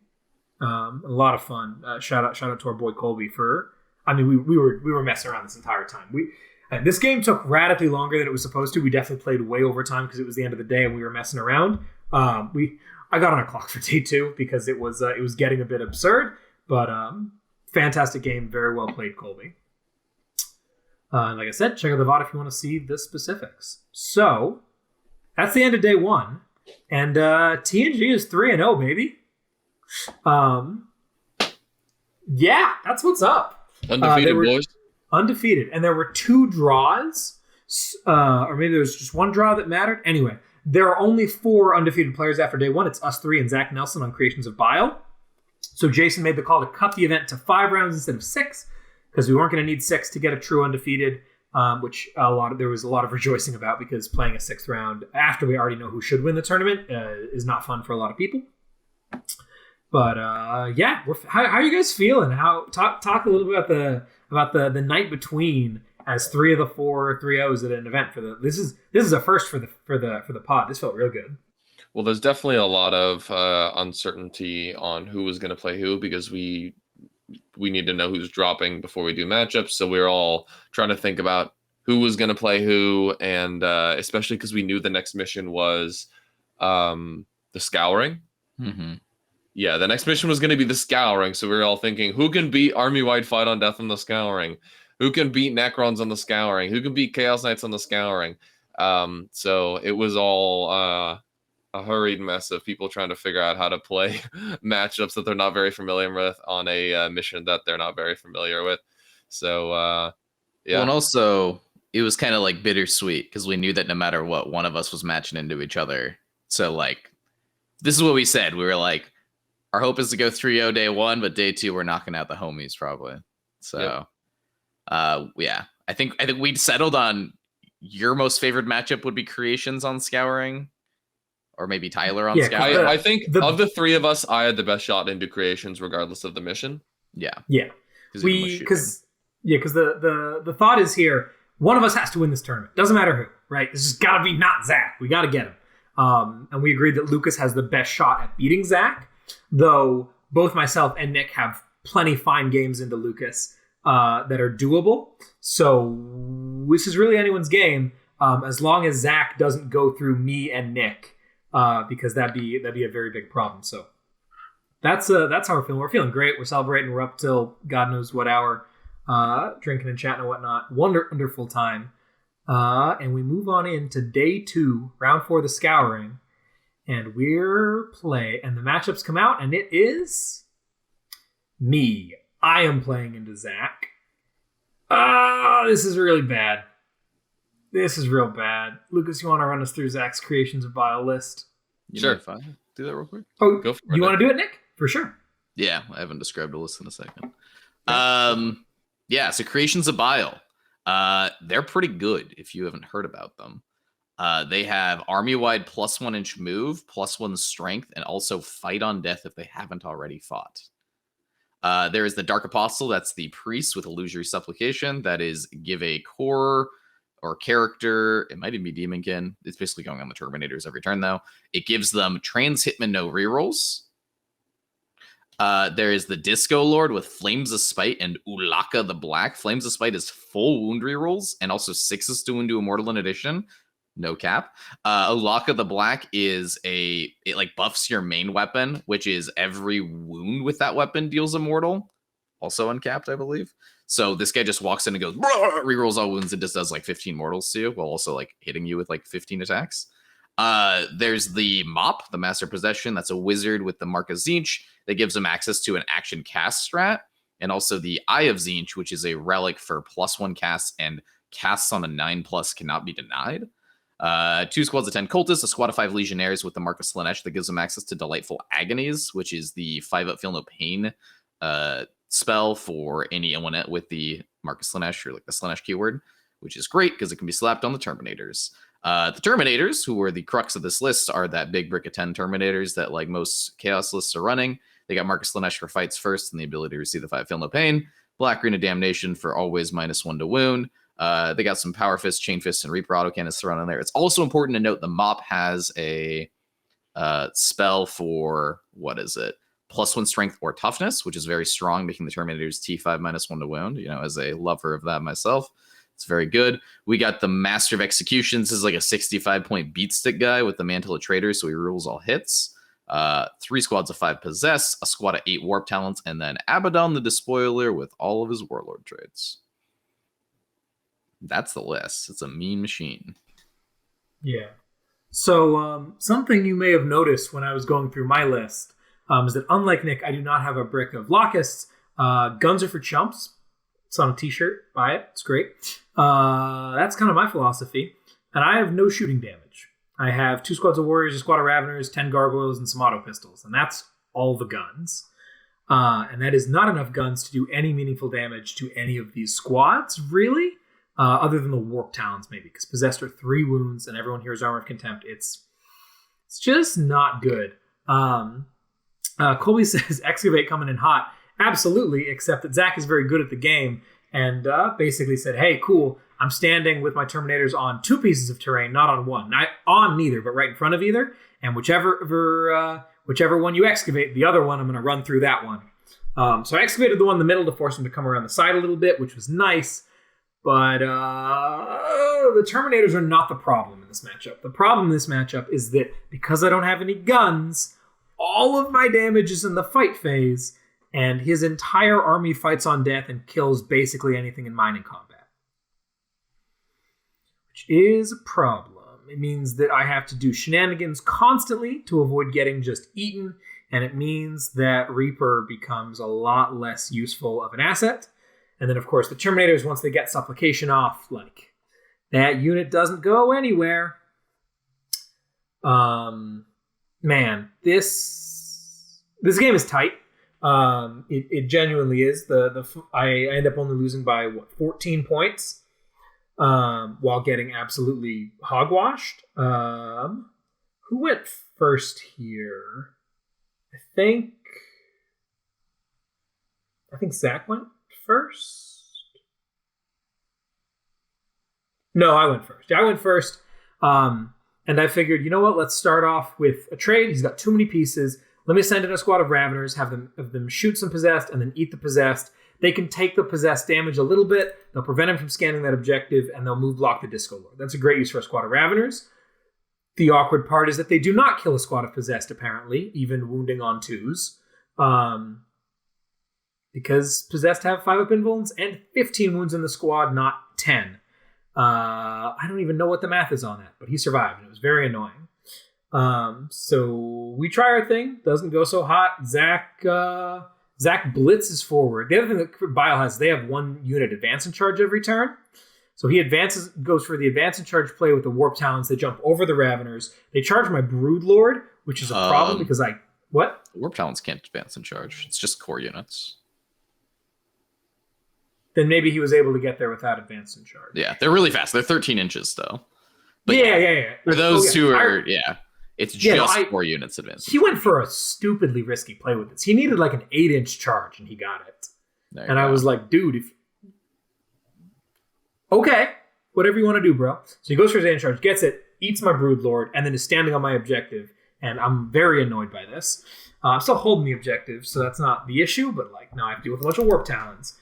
They felt pretty free, though. I was able to use Gargoyles to move block and mitigate the fight on death somewhat. But it hurt for sure. So eat those guys. He's slowly inching his way toward the center of the table, but like so it goes. He gets he fails Supplication turn 1 and 2, and as a result of that, stays back. Doesn't come forward full force because he's terrified of Reaper just getting in there and really messing up his Terminators, which understandable. That dude hits hard, but it allowed me to build some CP. I do eventually go in with Reaper for a minute to get some possessed and go for a Warp Ritual.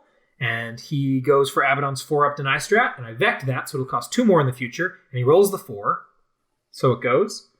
And the following turn, I go in again, and I go Ritual, and he spends the 2 CP now, and he 4-ups it, and he does. And the turn after that, I go in, he spends the 2 CP, 4-up it, and he does a third time.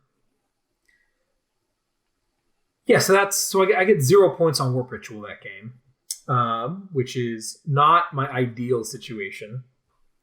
I only pull an 8 on R&D because my acolytes are busy doing other stuff. And then he's got this Possessed Squad in the middle that I charge in and I super overcommit to because I need it gone. And I mess up my positioning slightly, and Death Leaper is in range of 3 Possessed instead of 1 Possessed. And those 3 Possessed fight on death and eat Death Leaper, which is also not math, but so it goes. That was devastating because without him, my OBSEC ability to actually hinder Zach's points goes down the drain very fast. Despite all of this and getting tabled, I held Zach's primary to a 0 on turn 3 and a 4 on turn 5, just with like some very clever positioning and putting OBSEC in the right places, but there's nothing to be done. Secondary wise, let's talk about mine not being so great. Zach, Creations of Wow, we haven't mentioned, have, what is it, like something for the spider? What's the secondary called? Yeah, it's like Specimens for the spider. Specimens for the spider, which is kill a unit in melee, get 3 victory points, or get 2 victory points. Kill a monster character in melee, get 3 victory points, and they stack. Mm-hmm. So it's 5 VP E for a reasonable turn in melee, and he gets this shit all the time because, you know, his entire army's in melee all the time, and it fights on death. So I don't have a way to not give it to him. That's the freest 15 I've played into in a long time. He takes interrogation with his mop and only gets it off twice, and then he gets a 13 on no prisoners. Doesn't quite table me. Yeah, so that was awkward. I get 2 scans off. He gets, what does he get? He only gets 1 scan off. And at the end of the day, he only beats me by 1 point of primary, 27 to 26. But on secondary, I lose 21 to 34. So this is a very tight game that I'm playing while getting tabled. And I'm going to lose the game 57 to 71. At the end of the day, I need a little bit more shooting or other ways to deal damage before he gets to melee. And I would also like to give stuff up a little bit less. Because that Broodlord just handing over 5 points was very annoying. Yes, that's kind of where I'm at there. And I'm going down. So I'm out of the running. We'll see what Zach can do in the finals. But first, the other semifinals. We got the I know what I have to do, but I don't know if I have the strength to do it meme over here. For Nick versus Lukas. You already know their lists. Let's get right into the game, boys. How about we start with terrain and then secondaries? Yeah, you want to describe what happened with terrain, Nick? Yeah, when the defender roll off. Luckily, I can't slam it. This was on stream, brother. So why did we go from no one can hide anywhere to Nick can hide his entire army? Oh, yeah. We show up to the stream table, and I'm like, oh, this is the stream table? This is bad. And Lukas is like, yeah, this is definitely me favored, because it's really easy to shoot Nick's entire army. And then the TO is like, well, do you guys want to switch it? And it's like, well, we're both biased, because one terrain massively favors me, and one terrain massively favors Lukas. And then Colby from the round before walks in and goes, don't make them play on that board. That board is stupid, and I like a competent Chaos Knight player will table anyone with that. And Bird was like, okay, fine. We're switching the terrain to like one of our top table terrains. Which, I mean, is also unfortunate because it's like, yeah, sure, this is like more terrain like you'll see in like a more normal game instead of like giant squares. But it's also like, because of how narrow the like deployment zones are, because it's hammer and anvil, like Lukas just can't shoot anything. Which is, you know, exactly what my army wants. Yeah, do you want to take us through how you kind of set up the terrain and how this game went? Because you already know my thoughts on this game. Yeah, I mean, it's like as soon as that happens, it's a pretty much a foregone conclusion. I'm in control of the game. Lukas has to like make some massive plays and massive risks, and they have to pay off for him to win. I mean, I win the defender roll off, which is fairly big. I'm not able to slam an L on the middle, luckily, because these L's are too thick. So I have this kind of like thinner wall that has like a little opening, but it's like exposed to one side of Lukas's army still. But then my other objectives are completely safe because, you know, the scouring, they're just really close to me. Lukas can't put any building to like really influence where my buildings are because of, you know, how far back they are from the center line. And yeah, so I just slammed 2 L's right there. And I mean, Lukas just can't shoot anything in my DC turn 1. And then Lukas, I mean, he does a good job of putting his terrain as far back out of the way as possible to not move block himself because he really needs to come right at me. And then he puts that force right there for his Chaos Knights to stand in so they can, like, you know, soak up some shooting at least. Lukas, you want to tell us about the secondary selections for this game? Yeah. Off the top of my head, I'm sure Nick took... Oh, no, he didn't take treasures. He took big game. Yeah, he took machines, and he took purge. Mm-hmm. I'm sure he did very well on all of those. I took no prisoners because with the new Lukas brick, there's just a lot more wounds in Nick's army. I took assassinate because I'm playing for big swings, and if I can kill characters and get points out of it, that's extra stonks. And then I took ruthless tyranny because it's just an auto take. So yeah, definitely secondary advantage for Nick, and then also primary advantage for Nick. I get that I have OBSEC 5 War Dogs everywhere, but I mean, look at the terrain. He can literally threaten every objective on the field from complete and utter safety, and I can never touch those pieces of terrain to get shooting on him. So definitely primary and secondary advantage for Nick, and I've got to make some big Hail Mary plays to try to pull this game out. Basically, what that looked like was I went second, Nick went forward. So the picture on the left is actually both these pictures are taken at the bottom of one where Nick's just making sure he's not going to get shot from any weird angles. Spoiler alert, he will not. I moved forward, killed those Tomb Blades and Void Dragon that were tagged the Void Dragon that was in the middle. And then Nick just exposed his whole army and put a righteous hammering on me. I got a cool auto explode playoff with the big guy that did a lot of damage, but on the turn where he committed, he killed 5 War Dogs, put another guy to bottom bracket, and killed the big knight from full health. There's just not a lot I can do to come back from that. When I'm starting turn 2 with 4 War Dogs, the game's just over. So yeah, fun game though. Definitely learned some cool things. There's some cool tricks and shenanigans I can pull. The king is really hard to lock down, but he can't fall back and charge. So what I learned was if you can hit him with Beguiling Majesty, so he's -1 to hit and wound, and then you also do -1 damage. That lady tends to be able to survive a round of combat with him, so you can kind of lock the king down for a turn, which is a cool bit of strategy that I found. So that's cool. Blood Shield also amazing in this game for just picking up a squad of Scorpex with the invuln, or if the Necron player is sloppy and lets you charge the Mineers, he can just Thunderdome the king for like 20 damage, which is pretty awesome. Other than that, not a whole lot interesting from the Chaos Knight perspective happened here. Yep. Any further comments, Nick? You dealt with the Void Dragon early, which was great. Like, letting that guy run rampant into the late game is not good because he'll just tag and kill Chaos Knights and just keep healing. So, I mean, I think that was definitely smart, like killing him as quickly as possible. Yeah, we practice together. We play a lot together. Not much more to say. We kind of knew how this game was going to go, which was unfortunate. This was the one matchup that neither of us really wanted to see on this round. Still fun to learn some stuff from it, though. You often hear the maxim or the motto that good players don't blame dice. There was nothing dice related about this game.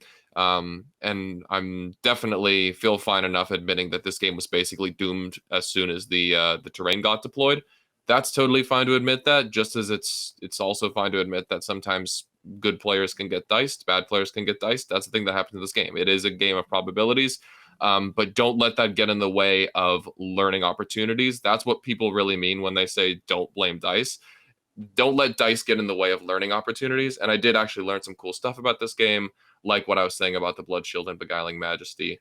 But yeah, totally fine to admit that you lost as soon as deployment happened, or you lost because some bad luck happened. That just happens in 40K. Mm-hmm. Yeah, we've talked about it a lot here, but the biggest downside of player place terrain right now is how powerful that defender role is. Because whether either Lukas has a game into this army or not is completely dependent on that single 50-50. It's not cute. All right, so means Nick, our boy, is moving on to the finals, trying to go for back-to-back wins. And we're going to play round 5 on Tide of Conviction. Hopefully, yeah, my game is lined up first. Good, so we can rush through this and get to what everyone wants to hear about. I have to play the Space Wolves. I'm reading this as resident Space Wolf fan, dude. The old nemesis. Space Wolf enjoyer. People who, oh god, people who know me personally and are local to the area know that I have a real problem with Codex non-compliant Space Marines in general, but specifically Space Wolves.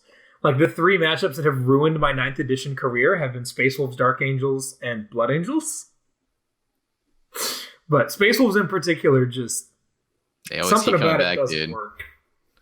And yeah, I was very excited. I was like, I don't think this list is weak to Space Wolves. But you want to go ahead and walk through this Space Wolf list, Nick? Yeah, so this is a bit of a unique Space Wolves list. It is successors. I believe it is Whirlwind of Rage. What was it? Was it the reroll Hit and Wound, Master Artisans, or was it Hungry for Battle? Hungry for Battle. Okay, so it's, yeah. Charges better, hits better in melee. Space Wolves also have the funny thing that their super doctrine is 6s explode, so combine that with Whirlwind of Rage and you get 6s double explode on the charge, which is tight. And here's the list. So we got a Primaris Librarian with the Armor Indomitus, and he's a Chief Librarian, that, makes him tanky and good at casting. We got a Primaris Tech Marine with no upgrades, 3x5 Incursors, 3 squads of 10 Wolfen with Thunderhammer Storm Shield, a single Cyberwolf, and then a Astraeus, which is a super heavy Forge World tank. It's like 600 points. It's like I don't know, like a foot long, maybe longer. It's like at least a foot long. Yeah, and it's like almost a foot wide too. It's This thing big. is humongous. And it's like a flying tank with void shield, so it blocks like the first couple like failed wounds from shooting. It's got 30 wounds. It's a T8. It's T8, 2-up save, armor of contempt. So the cool combo with this is Space Wolves have the Libby that can cast cover. And it's not limited. It just says it's a bubble of cover, and then they can spend a strat to also have a bubble of -1 to hit. So this Libby just walks around with the Astraeus, and it's on a 1-up armor of contempt -1 to hit. And the Tech Marine keeps healing it and giving it +1 to hit every turn. And I'm pretty sure it's a machine spirit, so it can also fight on full. Yeah. So fight on death plus big shooting thing that Tyler can't kill from range. How'd this go, Tyler? Yeah, so I really don't like army-wide fight on death. And I also had no idea what to expect going into this because I've never played into an Astraeus. I played this game terribly. Like, I was very rattled from that game with Zach, was not feeling great, was like, I'm just going to roll this nonsense, this is stupid. And then I like over-prioritized scoring. Space Wolves are still really hard for me to deal with because they have army-wide 6-inch heroic in any one place, which is a big problem for the way that my army likes to score points. And they also, obviously, they're Space Marines, so they have Auspex. So my whole, like, I'm going to drop in cute places and steal objectives and or do R&D just doesn't work. So I took R&D, I took Ritual, and I took No Prisoners. He took Assassinate, No Prisoners, and Banners. And he go first? Yeah, he went first. I think I didn't write it. Why didn't I write it down? Yeah. I think he went first. Not a big deal either way. But like moved up, couldn't do a ton. Took some shots with the Astraeus at basically nothing. Yeah, he definitely went. I don't. Why can't I remember who went first? It doesn't matter. Matter. Yeah, I went ahead and I ran up and I was like, I'll deal with these wolf in a minute. Let me throw my Raveners over here and have them go eat your scoring to deny your primary, and then they'll run away. So if you want to send Wolfen over there, you can, and then they can fight on death. And I'll send Tyrant Guard up the middle, and they will eat the squad in the middle, and then they'll tank a bunch. Now, if you're listening to that plan and you're a Tyranids player, you should think, oh, okay, so all the buffs go on the Tyrant Guard, obviously, not the Raveners, because the Raveners can eat a squad of Incursors, no problem. No, I put all the buffs on the Raveners, not entirely sure why. And then I was like, the Tyrant Guard will be chilling. Of course they're not chilling. He has army-wide fight on death. The Tyrant Guard get frickin' obliterated after killing like 4 or 5 Wolfen. I'm still chipping away in places, but he runs straight through me. He has a couple more guys survive than should in like 2 or 3 places, and like these squads of like 2 Wolfen are running around just bopping stuff. I send my Reaper and a squad of Drills into a squad of Wolfen eventually. Again, positioning so that the Reaper can only get hit by 1 Wolfen, and there's Tyrant Guard in there as well to tank stuff. And a single Wolfen turns around and bashes the Reaper's head, and she's down to 2, which is hilarious. I didn't realize how similar that was to what happened in my first game into Max. And I was like, that's great. And yeah, I couldn't quite muscle through it. I needed, again, a little bit more gun, and then the Astraeus just tables me, right? This thing is 12-inch move. It's 12 inches. It's 14 inches long. It has fly. Mm-hmm. It gets to see what it wants. And I have no way to kill it that doesn't involve putting a Reaper into it. And the Reaper was never getting to that thing while it was in the back corner on Dawn of War. And I was dealing with Wolfen all day. So I get completely trounced and tabled because like the early game scoring looks real good. Again, he denies the Ritual, just regular denies with his single Librarian outside of 12. So I got 3 points on Ritual. I thought I got no points on Ritual. I get 3 points on Ritual, 4 points on R&D, 8 points on No Prisoners, and 24 points on primary total. And he gets a 45 on primary and 15, 14, 9 on secondary and wins 93-45. And I finished this tournament with not a great feeling 3-2. Fight on death is such an issue for me. But we'll talk about that later. Moving on to... Oh, I want to say one thing. Oh, yeah? Oh my god, sorry for punching my mic. If you're a Space Marine player and you're feeling down with where power armor is, which you should be, you haven't gotten an update in forever. Give the Astraeus a shot because of the way it interacts with all the various supplements which came out before 9th edition rolled around. Obviously, the supplements don't use the core keyword basically at all unless they've been FAQ'd. That means that there's a lot of synergies for Space Marines with non-core units that are really big and dumb. For example, Space Wolves here, yeah, they can get all the defensive buffs from the Librarian, right? They can get -1 to hit from the strat and cover from the power. Other examples of the Astraeus being really powerful, I'm pretty sure White Scars can give it ignore cover. I'm not 100% sure on that, but I think a Relic can let this thing ignore cover for White Scars. I know Iron Hands can 1 CP put it in Dev Doctrine every turn, which is lit, because then it gives it an extra AP, and obviously Iron Hands reroll 1s to hit during the Dev Doctrine. So Tech Marine, you can give it +1 to hit, because I'm pretty sure that's not core locked.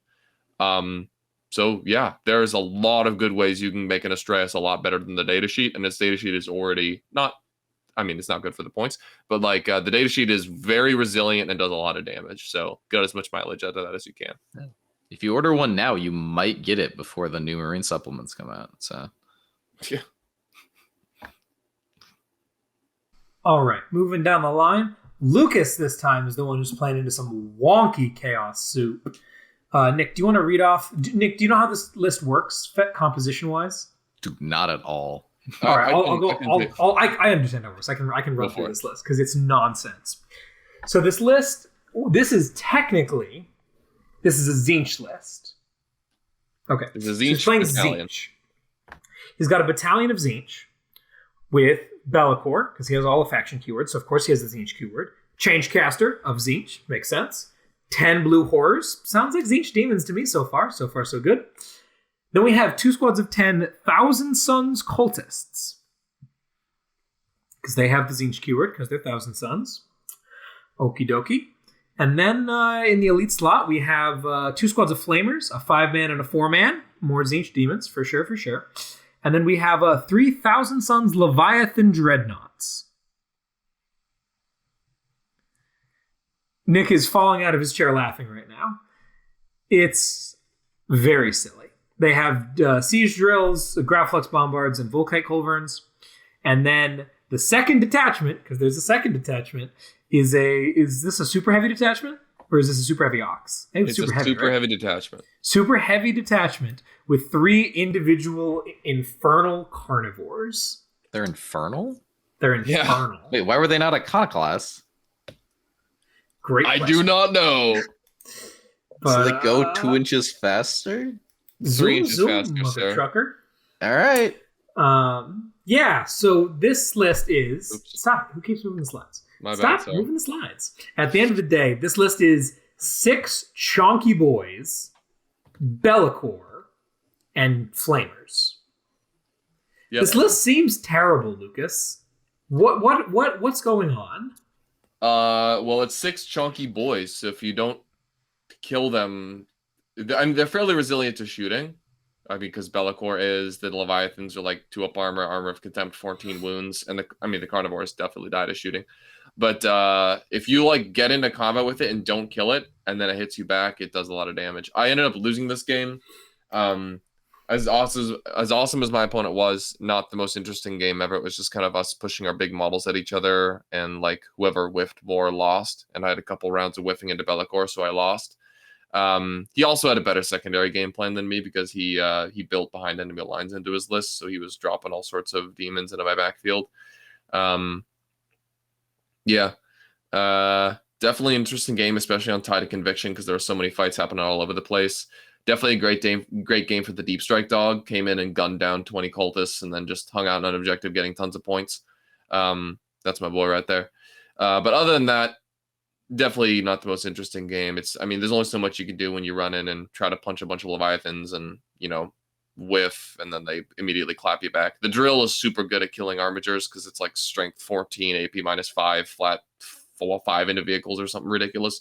So it's just flattening armigers, and there's not a whole lot I can do about that. So yeah, kind of ended, like Tyler, kind of ended the game, ended the tournament on a bummer game where I got wrecked by something weird, but getting wrecked by some chaos shenanigans is always it's a classic up here in the Pacific Northwest. So yeah, definitely a fun game. Good stuff. All right, so it's time for the moment we've all been waiting for. It's the finals. We've got Nick versus Creations of Bile. You already heard the list because I already played into it, so you know what's in it.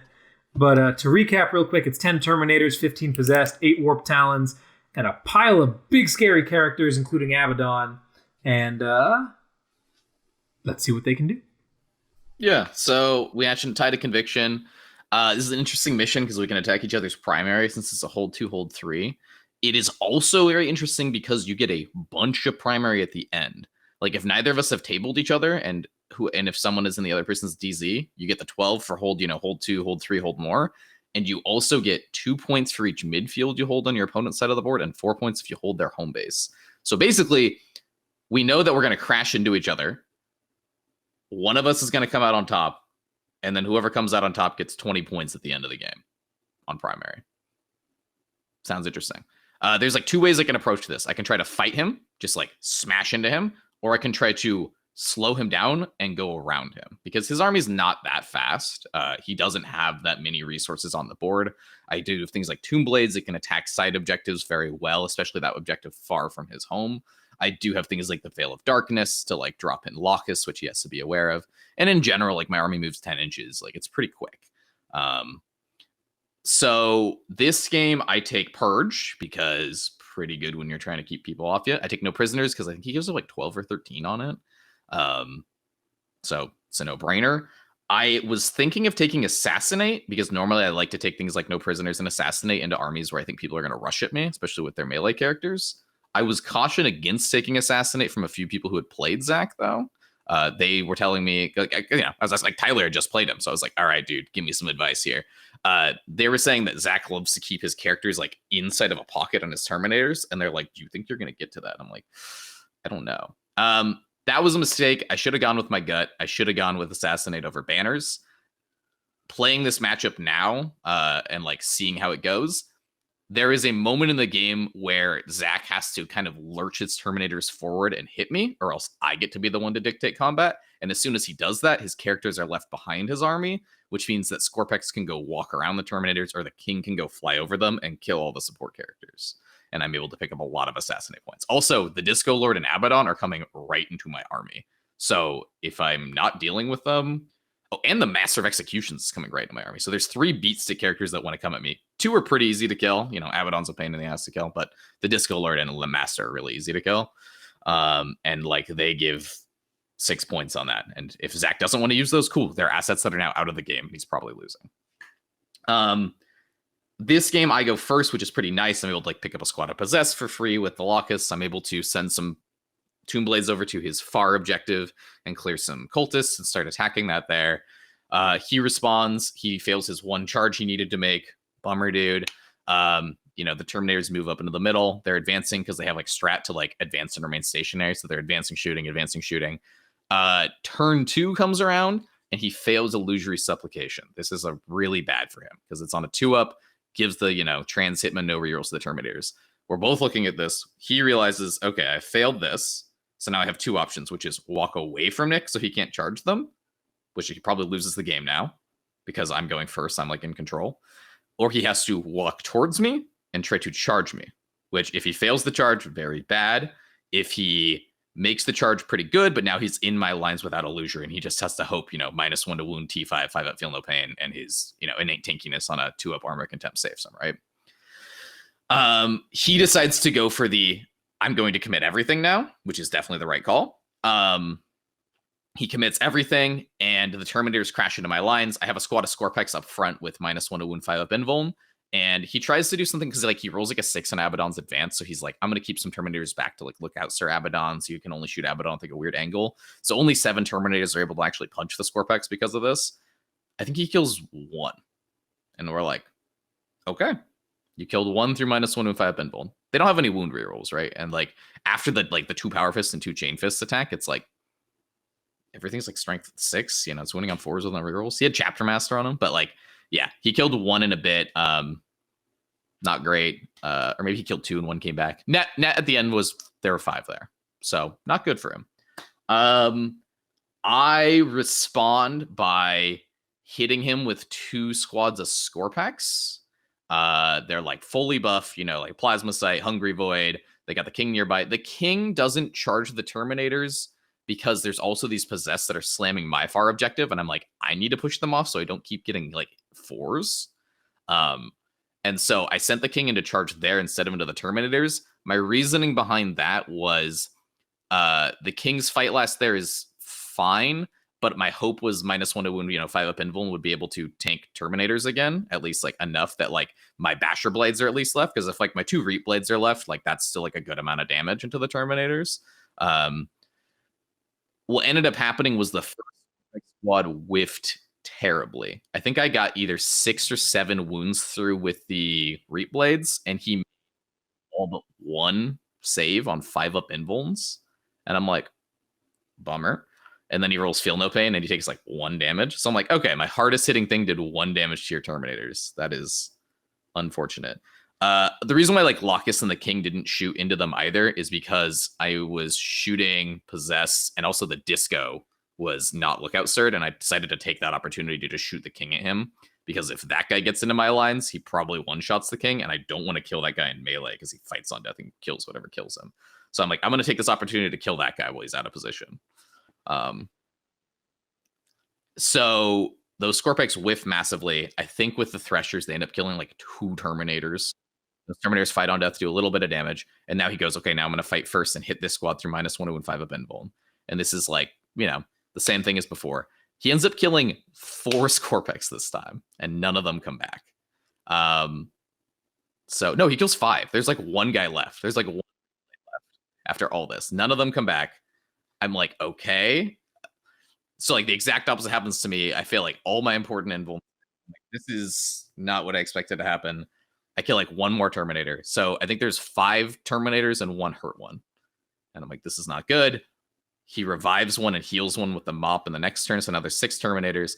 For me though, I was like, okay, at least I'm gonna like kind of like base them so like they can't like get into anywhere advantageous, or like they're kind of locked in combat here now. Cool, we're good. Like they're also away from the priest, so at least next turn I get another chance to try to, because I still have like a squad of Scorps that hasn't gone in yet, right? Because there wasn't enough room to put 18 Scorps into the Terminators. There's only, because like they're on 50s, there's only enough room to put 12 in. So I'm like, at least he's not gonna have illusory sup. I get like a second chance to do this next turn. I didn't know that they had a strat for auto chant at the start of any phase. So he sprints the Dark Apostle over and he's like, auto chant. And I'm like, oh, okay, I didn't know that was a strat. There's nothing I could have done to prevent that. Bummer. Now I can't claw back into the Terminators, right? Because they're transshipment no rerolls. Like my opportunity to kill them is pretty much out of the game. So I try to like pick up as many other assets as I can. I try like stopping Abaddon with the King, because the King can exist in combat with him for a turn, especially if Abaddon doesn't have, his full hit and wound rerolls. So like that's fine. Kind of force Abaddon to like become, Alpha Legion, so he can fall back in charge in Zach's turn. But at this point, it's like my one opportunity to kill like the most important asset on the board whiffed super hard. And I have taken like his far objective and my far objective, but like it doesn't matter because he is living in my home field and he's just able to like finally death ball through that and then get that 20 at the end. So he ends up winning 84 to 76. If I'd taken Assassin, it would have been 84, 82, but like, so that wouldn't have saved me. There was just like the major mistake there was I committed what I thought was enough and it bounced. I really hate making plays where you're like, oh, what if like the 1 in 10 happens and then I lose? Like if you like play every game like that, you're like gonna lose games because like you're playing way too risk averse. But like what I should have done there now after playing that and seeing how much damage like the Terminators do and seeing like how much of a pain they are, what I do is I just go, fine, I'll shoot whatever I can to the Possess. Whatever I don't kill gets to live. You can go take that side objective with the Possess. That's fine. The King and the Scorps are all going to go here. So they all get to fight. The King's fight last comes into effect because he didn't have the CP to interrupt, right? And I get to hit you with 12 Scorps and the King before you get to do anything. Sure, you get to fight on death, but now the Terminators are all gone, hopefully, right? The Terminators are all gone. And now all you have left is like Abaddon, 5 Legionnaires, and like 3 and 1 Possessed, right? Like, and then the game's over at that point. That's what I should have done. I thought I committed enough. Realizing that now one of the failure points of that army is when they fail illusory sup. And when they do that, you just need to commit your whole army to killing them. And if you do that, you probably win.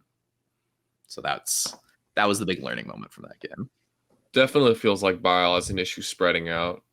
Yes. On this mission in particular, tied to conviction, the objectives are far from each other, and it's a wide front of engagement on Dawn of War. So ideally, if you find yourself facing creations of Bile or even other Chaos Space Marines, because they all like blobbing up around their characters, try to spread them out, take the flanks of the table, kill their cheap units, because they love using those cheap units to do actions and stand on objectives, kill their cultists and legionnaires as fast as humanly, and possessed as fast as humanly possible, and then try to weather the storm of the badass characters and Terminators coming in. Yeah. If you ever get an opportunity to kill the Dark Apostle or like any wizard with the Marcus Slanesh, because that's their only source of, the 5 film of pain on the Terminators, if those are out of position, just like kill them as quickly as possible. Because those Terminators without the buffs are mega easy to kill. It's the combination of -1 to wound, T5, 5 of film of pain, have your hits and no hit rerolls that make them really good. Yeah, the mop being Tzeentch and not Slanesh is, I mean, I understand why for the purpose of psychic actions for secondaries, why he has that, but it is very risky getting those legionaries picked, and then all of a sudden all your Slanesh stuff doesn't have a Feel No Pain. That's pretty bad. Yeah, and Zach did a good job of hiding them. There wasn't anywhere I could like veil a darkness them. I was looking to do that all game, basically. Yeah. So yeah, it was a good game. It really came down to like just that one major decision there. Yeah, turns out it's like not incorrect to commit too much to killing that. And I was worried that I was committing too much when and that's why I sent the king the other way. But that's not the right call. Really, what I should have done, honestly, I wanted to win this tournament. I needed to practice into this army. I practiced a lot in a CSM, but it was all Emperor's Children and Word Bearers. I'd never practiced in a Creations of Bile. This was one of those, it's a melee matchup. And not only is it a melee matchup that, like melee matchups, this is something Lukas and I talked about a lot. When you make a mistake with a melee matchup, you're throwing your resources across the board.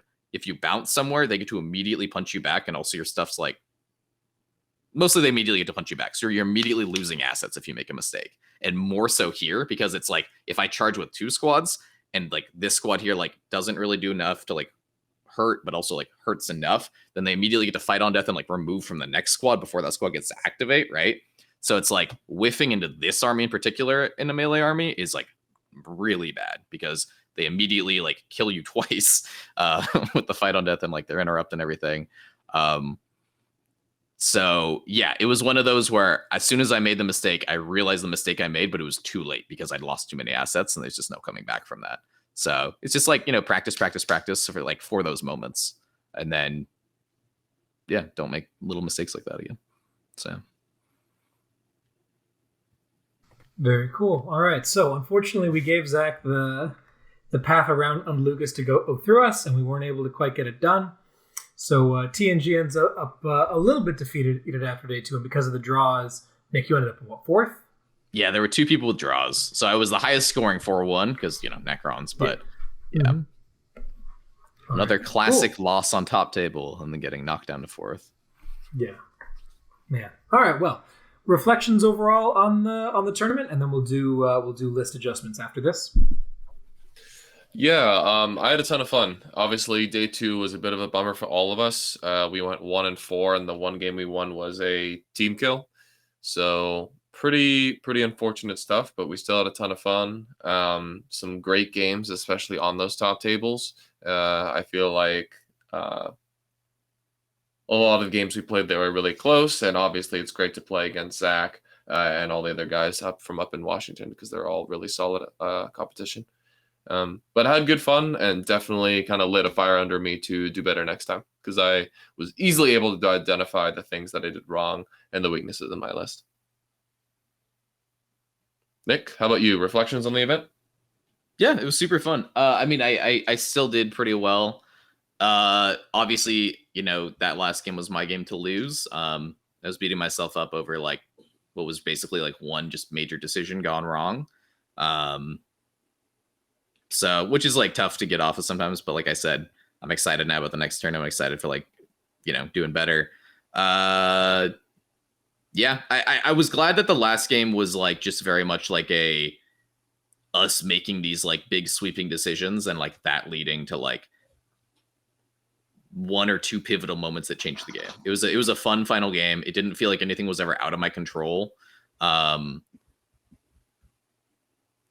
Yeah, I definitely, like I said, I very much dislike losing games due to what I feel like are uncontrollable elements, but I feel like this was a very controllable game. Like, I did get a little dice, but like I said, I should have just committed more and like been completely fine. I shouldn't have put myself in a position where that, like, seeing the output of that unit, seeing how tanky that unit can be now, like where that result loses the game for me. So yeah. Yeah, for sure. I would echo the sentiments that y'all have made. Zach is a really fun guy to play into because like Yep. he is very like we're just playing brains here, right? Like, you know, everything is by intent. Everything is, oh well, that was obviously going to do that. Go ahead and do the thing. You know, all that kind of stuff. It's day 2, we're tired, whatever. It's just let's play chess here, and I really appreciate that. Always great to lose off of decision making instead of off of gotchas or misplaced stuff or stuff like that. Agree. So he was a lot of fun to play into, and that's becoming increasingly the mentality of that entire scene, which really love to see. Great people, great event. Not super jazzed about my finish here, but like I can very clearly see what I need to do personally to move forward, which is I need to be able to kill things in not melee. Mm-hmm. Right? Like I'm missing a little bit of kill power, and we'll talk in a second about where I think I found that. But yeah, very, very much still enamored with forces, having a good time. And yeah, so we've all made some pretty. I don't know where Nick stands on exactly what his Necron list is going forward, but Lukas, I know for sure, has made some pretty substantial changes to his Chaos Knights. So I'll talk about what you're thinking about going forward. Sure. Yeah. So a couple things going on. The first thing, these are all edits courtesy of the wonderful Anthony Vanilla, who is a Chaos Knights player and had some recommendations for me because I'm fairly new to the faction. The first thing is that if you guys remember, in Nachman, they introduced a thing where you could get a super heavy auxiliary detachment refunded 2 of the 3 CP if it shared a faction keyword with your main faction. They bumped that in Nephilim to 3, which is the cost of the detachment. So you basically, when you're playing Chaos Knights, get 6 slots instead of 5 is basically what that translates to. And why that's important is because you can only have 1 blessing per slot. So basically I get an extra slot, or I get an extra blessing, which is really awesome. So what I've done is I put Beguiling Majesty -1 to hit and wound and melee onto a Carnivore, because it's used more aggressively than a Stalker. So I want to take advantage of that ability. And the other thing I've done is I've taken Warpborn Stalker out of my list. The Deep Strike Dog is really fun and he's really good, but unfortunately he's high impact on the board state, but at the end of the day, he's just another Stalker, and I'd rather have something to help win the primary control game, which is really what Chaos Knights want to do. And I'm going to do that with the new Nurgle blessing called Aura of Corruption, which gives -1 strength and a 6-inch aura. And then once he's exalted, -1 toughness. That combination is really strong, especially when it's on something that moves as fast as a dog does. Just being able to run out and be like, yay, Bellicor, you're toughness 6 now. Or, you know, here comes a Bloodthirster hitting my Big Knight. You're strength 15, so you'll wound me on 3s. Just so many instances where once I identify, like, where's the important breakpoints for my opponent's army hitting mine or vice versa, I can use that ability really effectively. So that's taking the place of one of the Stalker's abilities. The other thing I've done is I've swapped the Brigands back out for Executioners, who are the autocannon dogs. If you're going to have a shooting dog, you don't want it to have 30-inch range, which is what I realized. That was definitely a weakness of my game. And Nick was my Brigands literally did nothing. They kind of like wandered forward, didn't present a reasonable interrupt threat for Nick to consider because they basically do nothing in melee, and then they got immediately punched. And that the games where the Brigands don't do anything, that's basically the tail of the tape. So they're out of the list, and if I'm going to have a shooting dog, I want it to have a range. So throw back in the autocannon guys. Yeah, they're really solid. I anticipate keeping the 2 of them in. I've swapped out Herpatrax on them for +1 hit against vehicles, monsters, and characters, which is really cool because then the other guy has a relic that lets him ignore light cover and hit penalties. So one of them is basically always hitting big things on 2s, and the other guy's going to basically hit big things on 3s for the whole game, assuming the big thing is a -1 to hit. So yeah, lots of that. The last thing I'm considering is the second Warlord trait on the Big Knight. +1 attack reroll once to hit is basically a shoe-in because you just want her to hit harder. The Leadership debuff Warlord trait is in fierce competition with the 5 of Feel No Pains Against Mortals and the Psychic Phase Warlord trait. Especially because that Feel No Pain Warlord trait also gives you a deny, and with people taking lots of psychic secondaries now, that can be really powerful. I just feel like the leadership debuff Warlord trait messes with so many people. Like I was talking about in the Deathwing, it matters both into high leadership and low leadership armies because it enables you to make those Ravenous Terrorshade plays more often. It's another layer of like the opponent might fail a dread check that they have to consider when they're planning out their turn. And it's also really fun. As much as I'm trying to be competitive with Chaos Knights, it's also just fun to do the thing that I like the faction. The reason I like Chaos Knights is because it's like cool, spooky melee plus like you're terrified of them stuff. And having that Warlord trait in just really cements that for me of like my opponent's models are terrified of my badass knights, which is really fun. So probably going to be keeping that in. I'm also not super scared of mortals in the psychic phase right now. It's basically just Grey Knights, T-Suns, and Nids.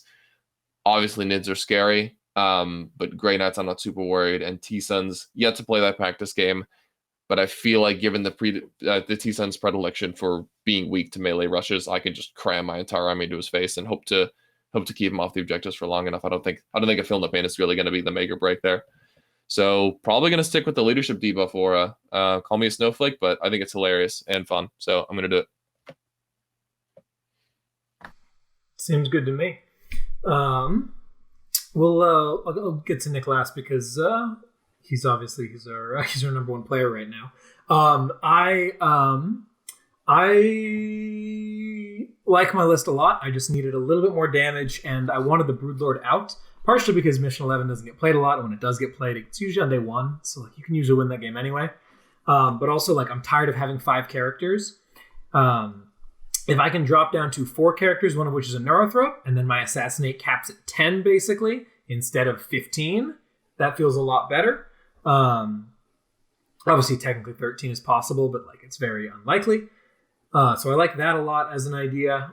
And for 125 points, I can get my little lady, my little friend, who I think, and we've played a couple practice games with her. I think she's gonna solve a lot of problems, and that is a Sporocyst, which is the Tyranid Fortification. If you've forgotten about that, she is insane, I think is the correct word for it.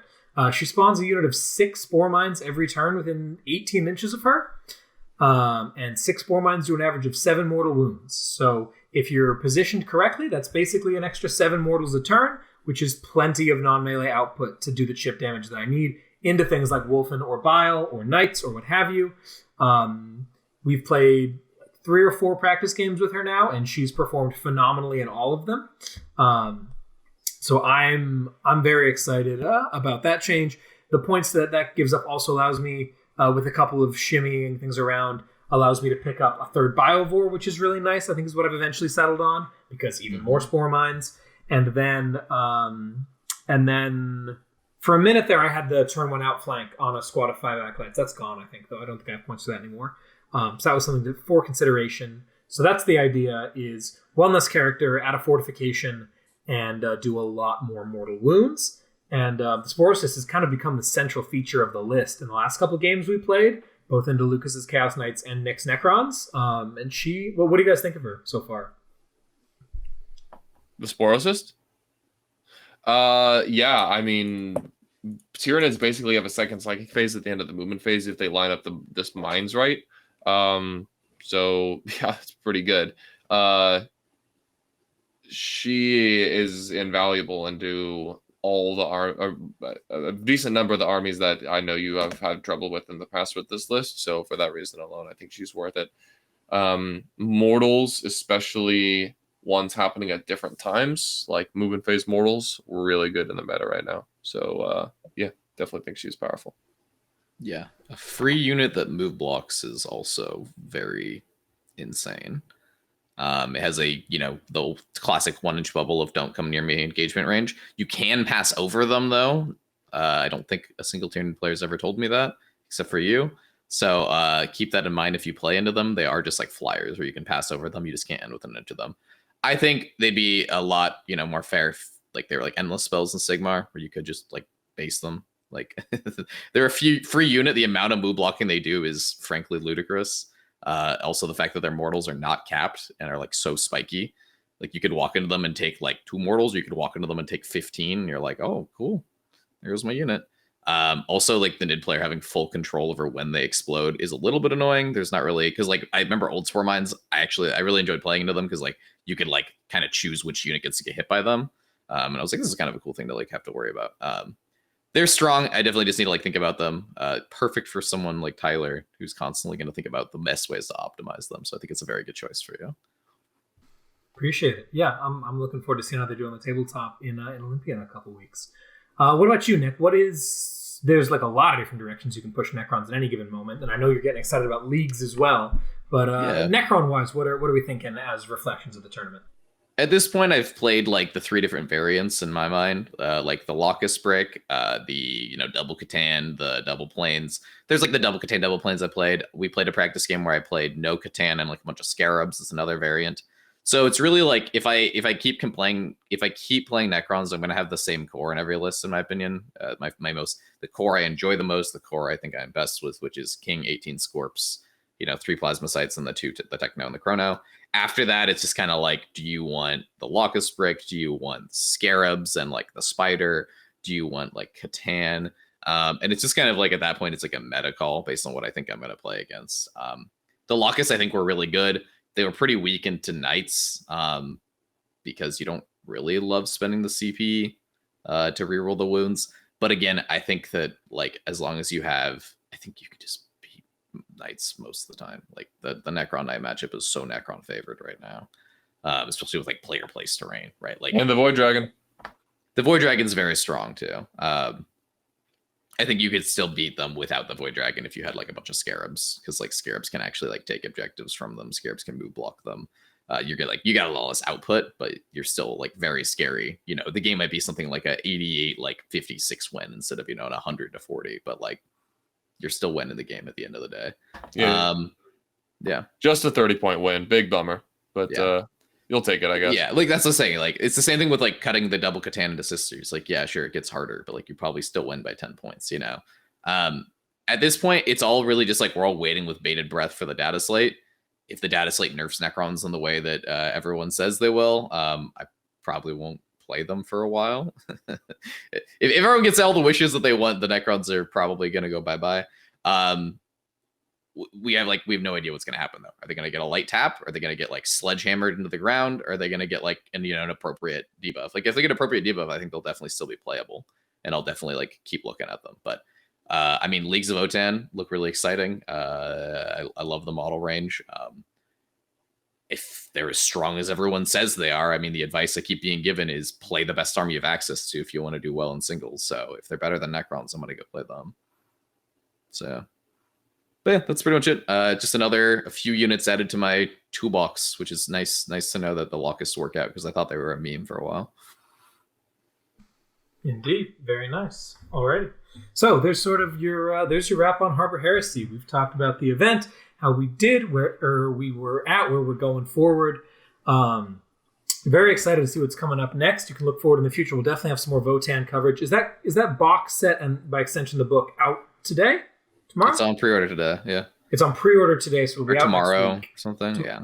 I got one on the way, yeah. Awesome. So next week, Nick, you're headed to Las Vegas Teams. That is true. That's going to be exciting. We'll definitely have some coverage of that. So look forward to that. I know that Colin's going to have a lot of coverage of Vegas Teams as well, because he and his team are also super excited. So yeah, we'll be playing Necrons there. Yeah. So look forward to some Vegas Teams coverage. Look forward to some Votann coverage. We're going to talk a little bit more, I think, in the upcoming future about events and community and whatnot. I got a couple guests in mind that might be real good additions to the show. But until any of that happens, if you want to keep the discussion going, head on over to patreon.com/bestintabletop, where you can join our Discord and keep the conversation going. If you're looking to see games in practice, we'll hopefully have bit reps coming out of here. There was some issues with the location, so we're moving over to my place instead of theirs. Once we can get that figured out, that'll be happening pretty soon.